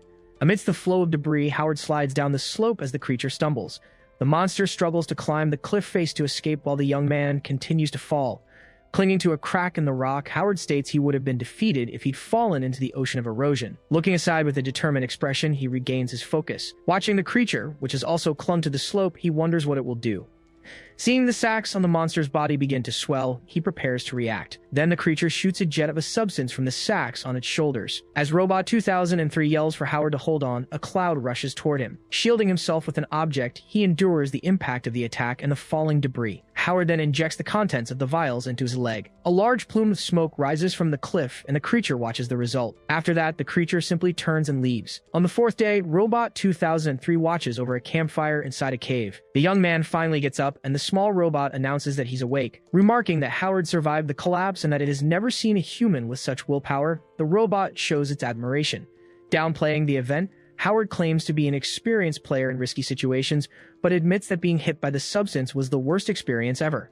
Asking about the red gem that exploded, Robot 2003 listens as the young man explains it must have been a very valuable energy core. Clarifying that rubbing it with sand releases energy and that a strong impact would make it explode, the robot says it's just like the core from their shelter. Asking if Howard didn't see a dust-proof device near it, the robot tries to understand the mistake. Asking the robot to tell him what else he needs to know to avoid another explosion, the young man hears the machine warn of a new imminent danger. Revealing that his human companion was marked by the giant creature's substance, the robot says he must prepare for unexpected attacks. Howard looks at the mark on his back, realizing it's a signal and that part of his skin looks burned. Noticing the numbness in his left hand, he uses only his right to touch his chest. Sitting by the fire, he remembers the box of eggs and asks the robot if it still exists. Confirming the eggs are safe, Robot 2003 reports they are still incubating at the ideal temperature. Then the small machine opens its compartment and releases the eggs onto the cave floor. Howard asks if the robot's shelter also produced eggs, and it confirms they raised chickens, ducks, and other animals. Recalling the mountains, the machine remembers the shepherds tending to their sheep. Holding an egg, he remarks that he hasn't forgotten that time either and misses the rooster crowing in his old village. But he remembers that as he grew up, the way back home became frightening, and he had to forget what happened. Finding it strange that fear and longing appear at the same time, Robot 2003 questions this, since Howard had said home was a paradise. Howard agrees and admits he also wants to go home to find his father. He'd like to tell his dad to stop working because he's rich now and has paid off the family's debts. But looking at the egg, he laments that he can't say that. He also wanted to tell his mom not to blame herself for the debts because now he has a boyfriend and a family. And in fact, he realizes he really can't say any of that to them. Howard explains that his parents blame themselves for the debt and a word of comfort would only make them feel more guilty. His real fear was that his parents would open the hospital emergency room door and see him in critical condition. He reveals that he always thought of that incident as a sharp knife for both him and his parents. They both remain silent before the campfire in a cave. Robot 2003 then calls him by name and asks if he wants a hug, as the children at the shelter used to do that when they were sad. But Howard says he's not a child and that as an adult, he's resistant to their stress. Leaning on his robotic companion, he comments that his greatest advantage in this dream game is that there isn't a single human. Howard continues explaining that being heard complaining is a social disgrace and that many people who hide their grievances need a hug. Asking if the eggs can hatch in the incubator, he gets a yes from the robot, but is told they need to add sand so they don't break. As he places an egg in the sand, he mentions he found it funny that he wanted to be a scientist as a child and dreamed of buying his own microscope. Howard declares that while he wouldn't dare do it in real life in the game, he wants to be able to see the rooster crow before the world ends. Noticing a scratch on the robot's head, he asks how the iron he placed there feels. On the cave floor, there are a few feathers and scattered pieces of metal. Robot 2003 explains that iron scavengers attacked it while it slept, and it scared them off with fire, damaging them as they fled. Howard thanks it for the information, acknowledging that his companion fought a fierce battle. Robot 2003 says it still can't believe what happened, as its greatest wish to see humans again was fulfilled and it found hope. Reflecting that humans always lie, it notes they promise to return and don't, but in the end, it was a human who saved it. Howard listens in silence as he looks back. Turning to the robot, he admits he doesn't know what to say to an NPC. The machine suggests that for now, Howard can treat it like his family, just as it was in the previous shelter. Surprise, Robot 2003 repeats the word family and declares it has never had a family member before. Howard places a hand on its head as they approach a path, stating that this is the trail to the monster's lair. In the distance, a giant furry creature stands in the middle of the canyon. The robot explains that's the Hulk, another ruling class monster likely drawn by the sound of yesterday's explosion. Howard wonders how the giant lizard will react to its territory being invaded, and the machine predicts a fierce battle will ensue. Realizing that while the monsters fight, they'll be safe to grab the energy core, he hears his companion reveal that it's as powerful as a nuclear bomb. Howard is startled by the comparison, but soon sees the situation as a chance to solve two problems at once. Birds fly over a wall where a figure lies on the ground. One of the birds lies near an opening in the wall. Howard peeks from behind the wall. Outside the shelter, a bonfire is lit. Suddenly, a spear flies out and embeds itself in the wall right next to him. Then the weapon explodes, and Robot 2003 shouts his name. Jiangxia peeks around the same corner of the wall. Entering the area with her bow, she asks if he's okay. Inside the shelter, she explains that she made preparations during the 2 days he was gone. Howard complains that she almost hit him. He asks if she was the one who dealt with the birds and their nest, waiting for an answer. Jiangxia explains that the eagles kept attacking, the weapon wasn't working, and she found other uses for the power core in the manual. Using the facility to cut pieces from the core, she turned everything into weapons. Even though she's practiced archery, she admits she still gets nervous using the weapon. Howard praises her, saying she's amazing and must have a very high IQ. After that, he asks her for some seeds from the power core, as he needs to leave again soon. Jiangxia grabs his arm and asks him to stay for a few more days. Revealing she found a clue about a place called Under the Moon, she states that the humans probably fled there. But Howard warns her they won't make it there, as a giant lizard is chasing him and could destroy the shelter at any moment. Holding an energy seed, he instructs Jiangxia to use everything she has and wait, as he will deal with the lizard himself. Appearing beside them, Robot 2003 announces it needs to recharge and transfer the eggs to the incubator in the basement. Howard then asks Jiangxia to take care of the eggs he got on his hunt, since the shelter has an incubator. She agrees to look after the eggs, saying she likes small animals and that he can leave everything to her. He then asks her if anything strange happened in the last 2 days, commenting that she seems different. Jiangxia replies that she's just changed a little and he doesn't need to worry, leaving him silent. Outside, Howard examines the explosive spear, but wonders if just 4 energy cores will be enough. Asking Robot 2003 if any lizards have been detected, he hears the reply that there are no monsters nearby. The small robot explains that its radar was used to find lost animals and its range is very limited. Suddenly, the structure begins to shake and pieces of the ceiling crumble down around Howard and the robot. He wonders if it's the lizard, but Robot 2003 insists that the radar can't find any monsters.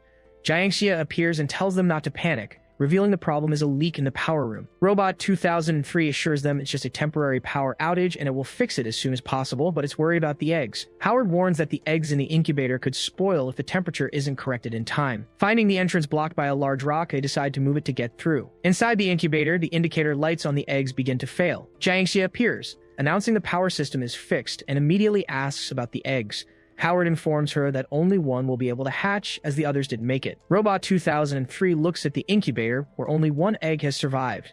Howard remains silent for a moment. Then he asks the robot to place the remaining egg in its own incubator, and they leave. Jiangxia questions the safety of leaving the robot to care for the only life that's left. He reassures her, saying it was a small accident and that she'll be able to hold the animals when they're born. Howard then decides to leave the egg with Robot 2003 because to him, it wasn't just an egg, it was hope. Jiangxia reacts with displeasure. Confronting him, she says that machines don't have emotions and he's being weird for talking about life with them, demanding the egg back. But Howard says no and states that she's been acting strange, while the robot asks them not to fight. Robot 2003's radar detects the creature outside, which lets out a roar. Announcing the lizard has appeared on the monitor, it hears Howard instruct it to stay and protect the egg. But the robot refuses, saying Howard is its family, leaving the young man speechless. He agrees, but warns it to stay away from the fight as he runs outside, with the machine following him. Jiangxia watches the scene, questioning their idea of family and thinking it's all crazy. Then, a giant tail appears, and a voice asks where she thinks she's going. Running out of the shelter, Howard charges forward without looking back. Stomping thunderously, the giant creature relentlessly pursues him.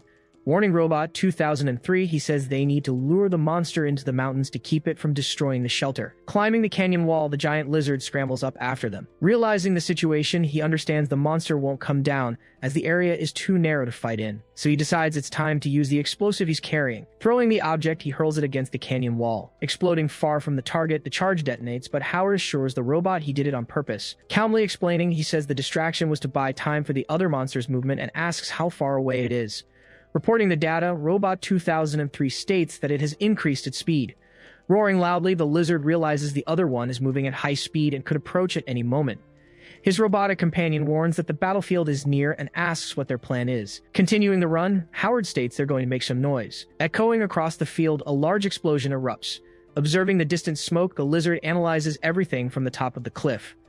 Warning of the danger ahead, Robot 2003 mentions a corrosive sea and that the lizard is close. Howard replies that he'll buy time while telling his companion to turn right. Advancing through the canyon, they are pressed by the narrow terrain. Keeping up at high speed, the robot runs beside him, but the gorilla monster appears, blocking the path, and Howard greets it, saying it's still in his way. Appearing right behind, the giant lizard closes off the route, and Robot 2003 warns that they're trapped between the two. Analyzing the mountain to the right, Howard notices the rocks look quite weathered. Grabbing his spear, he instructs the robot to follow him. Roaring in unison, the two monsters face off as he charges with his spear between them and yells for them to run. Tossing an explosive behind him, he throws it as the monsters chase them through the narrow canyon. In the midst of the dust, the gorilla creature charges at the lizard. Taking cover in a hole in the wall, Howard and the robot hide, but he realizes the space is too small for them to stay there for long.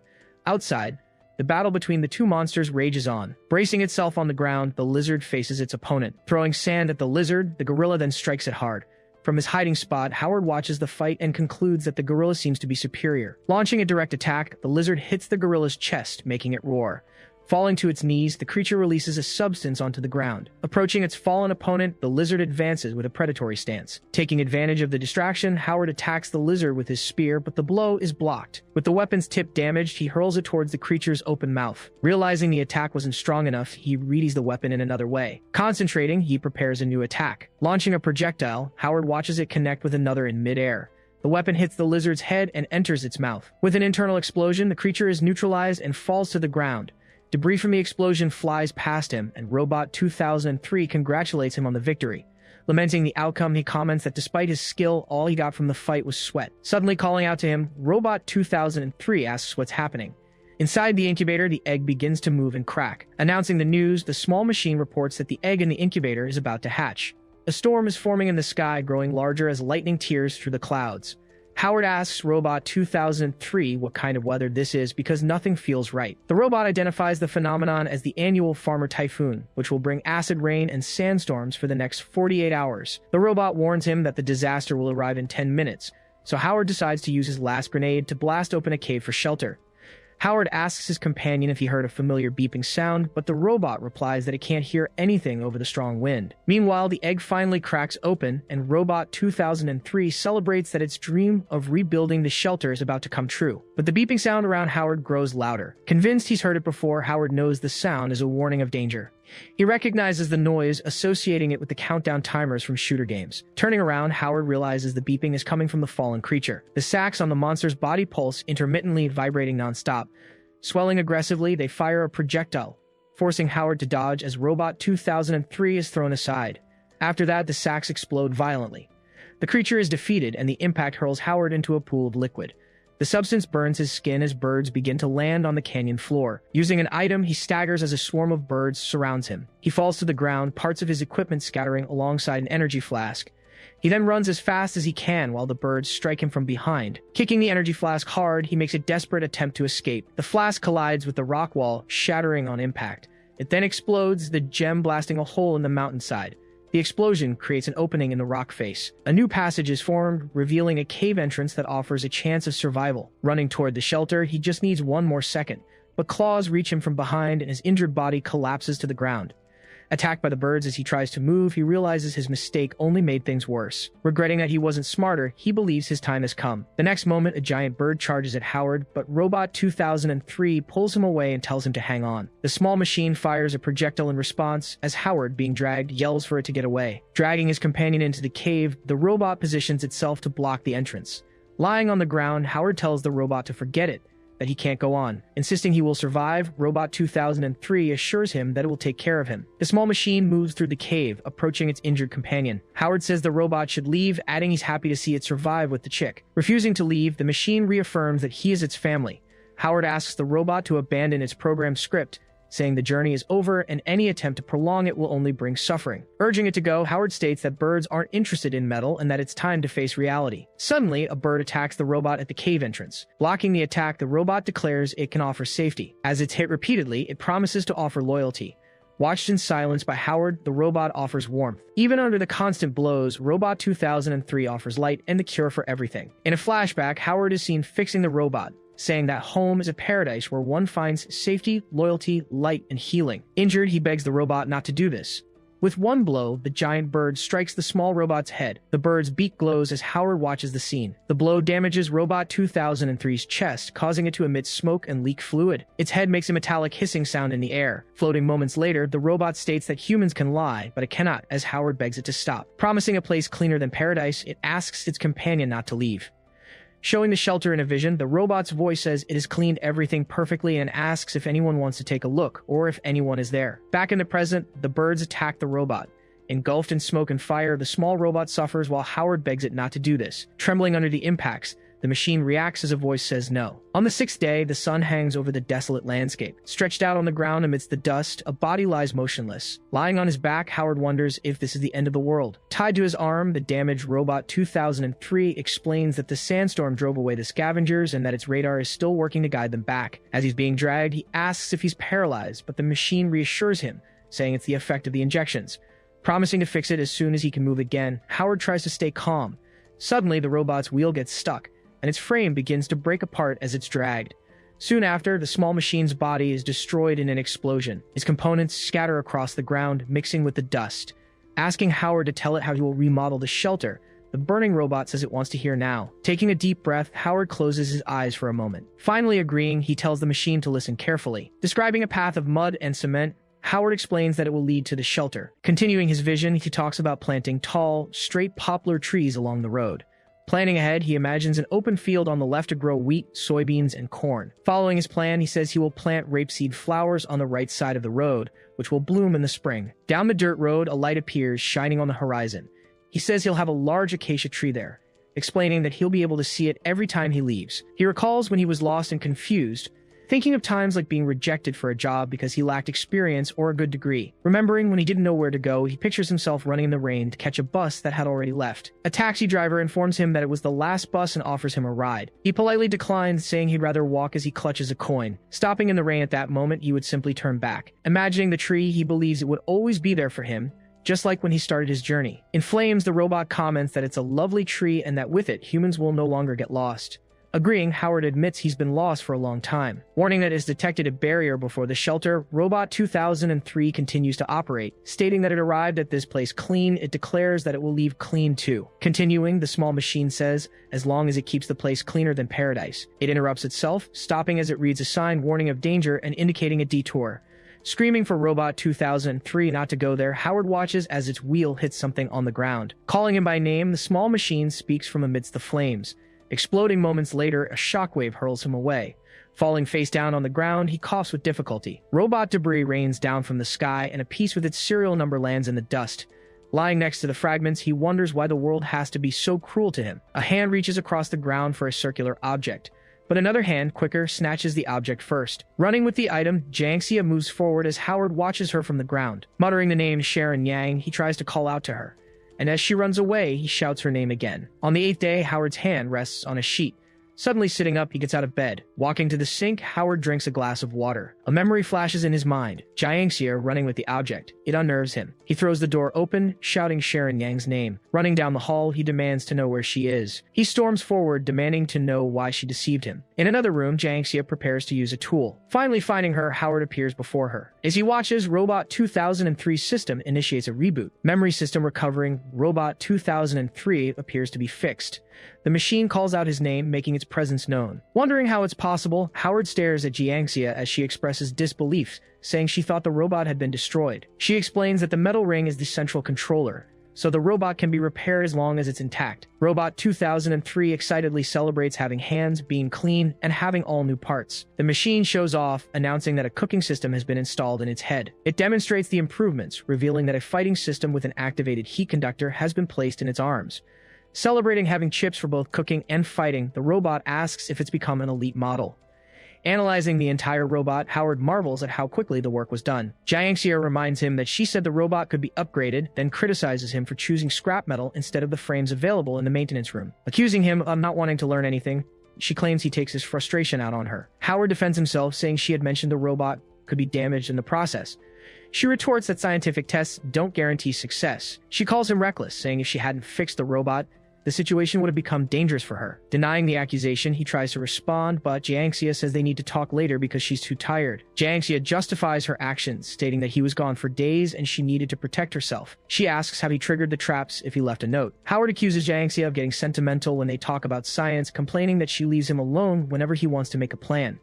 Screaming that he always finds excuses to blame her, she says she doesn't know what she did wrong. Crying, Jiangxia says she just wants to survive and has no ill intentions. Howard apologizes, admitting he hadn't thought about that. Turning to leave, she walks away as he asks her not to be upset. Jiangxia informs him that simple charging won't meet the robot's needs.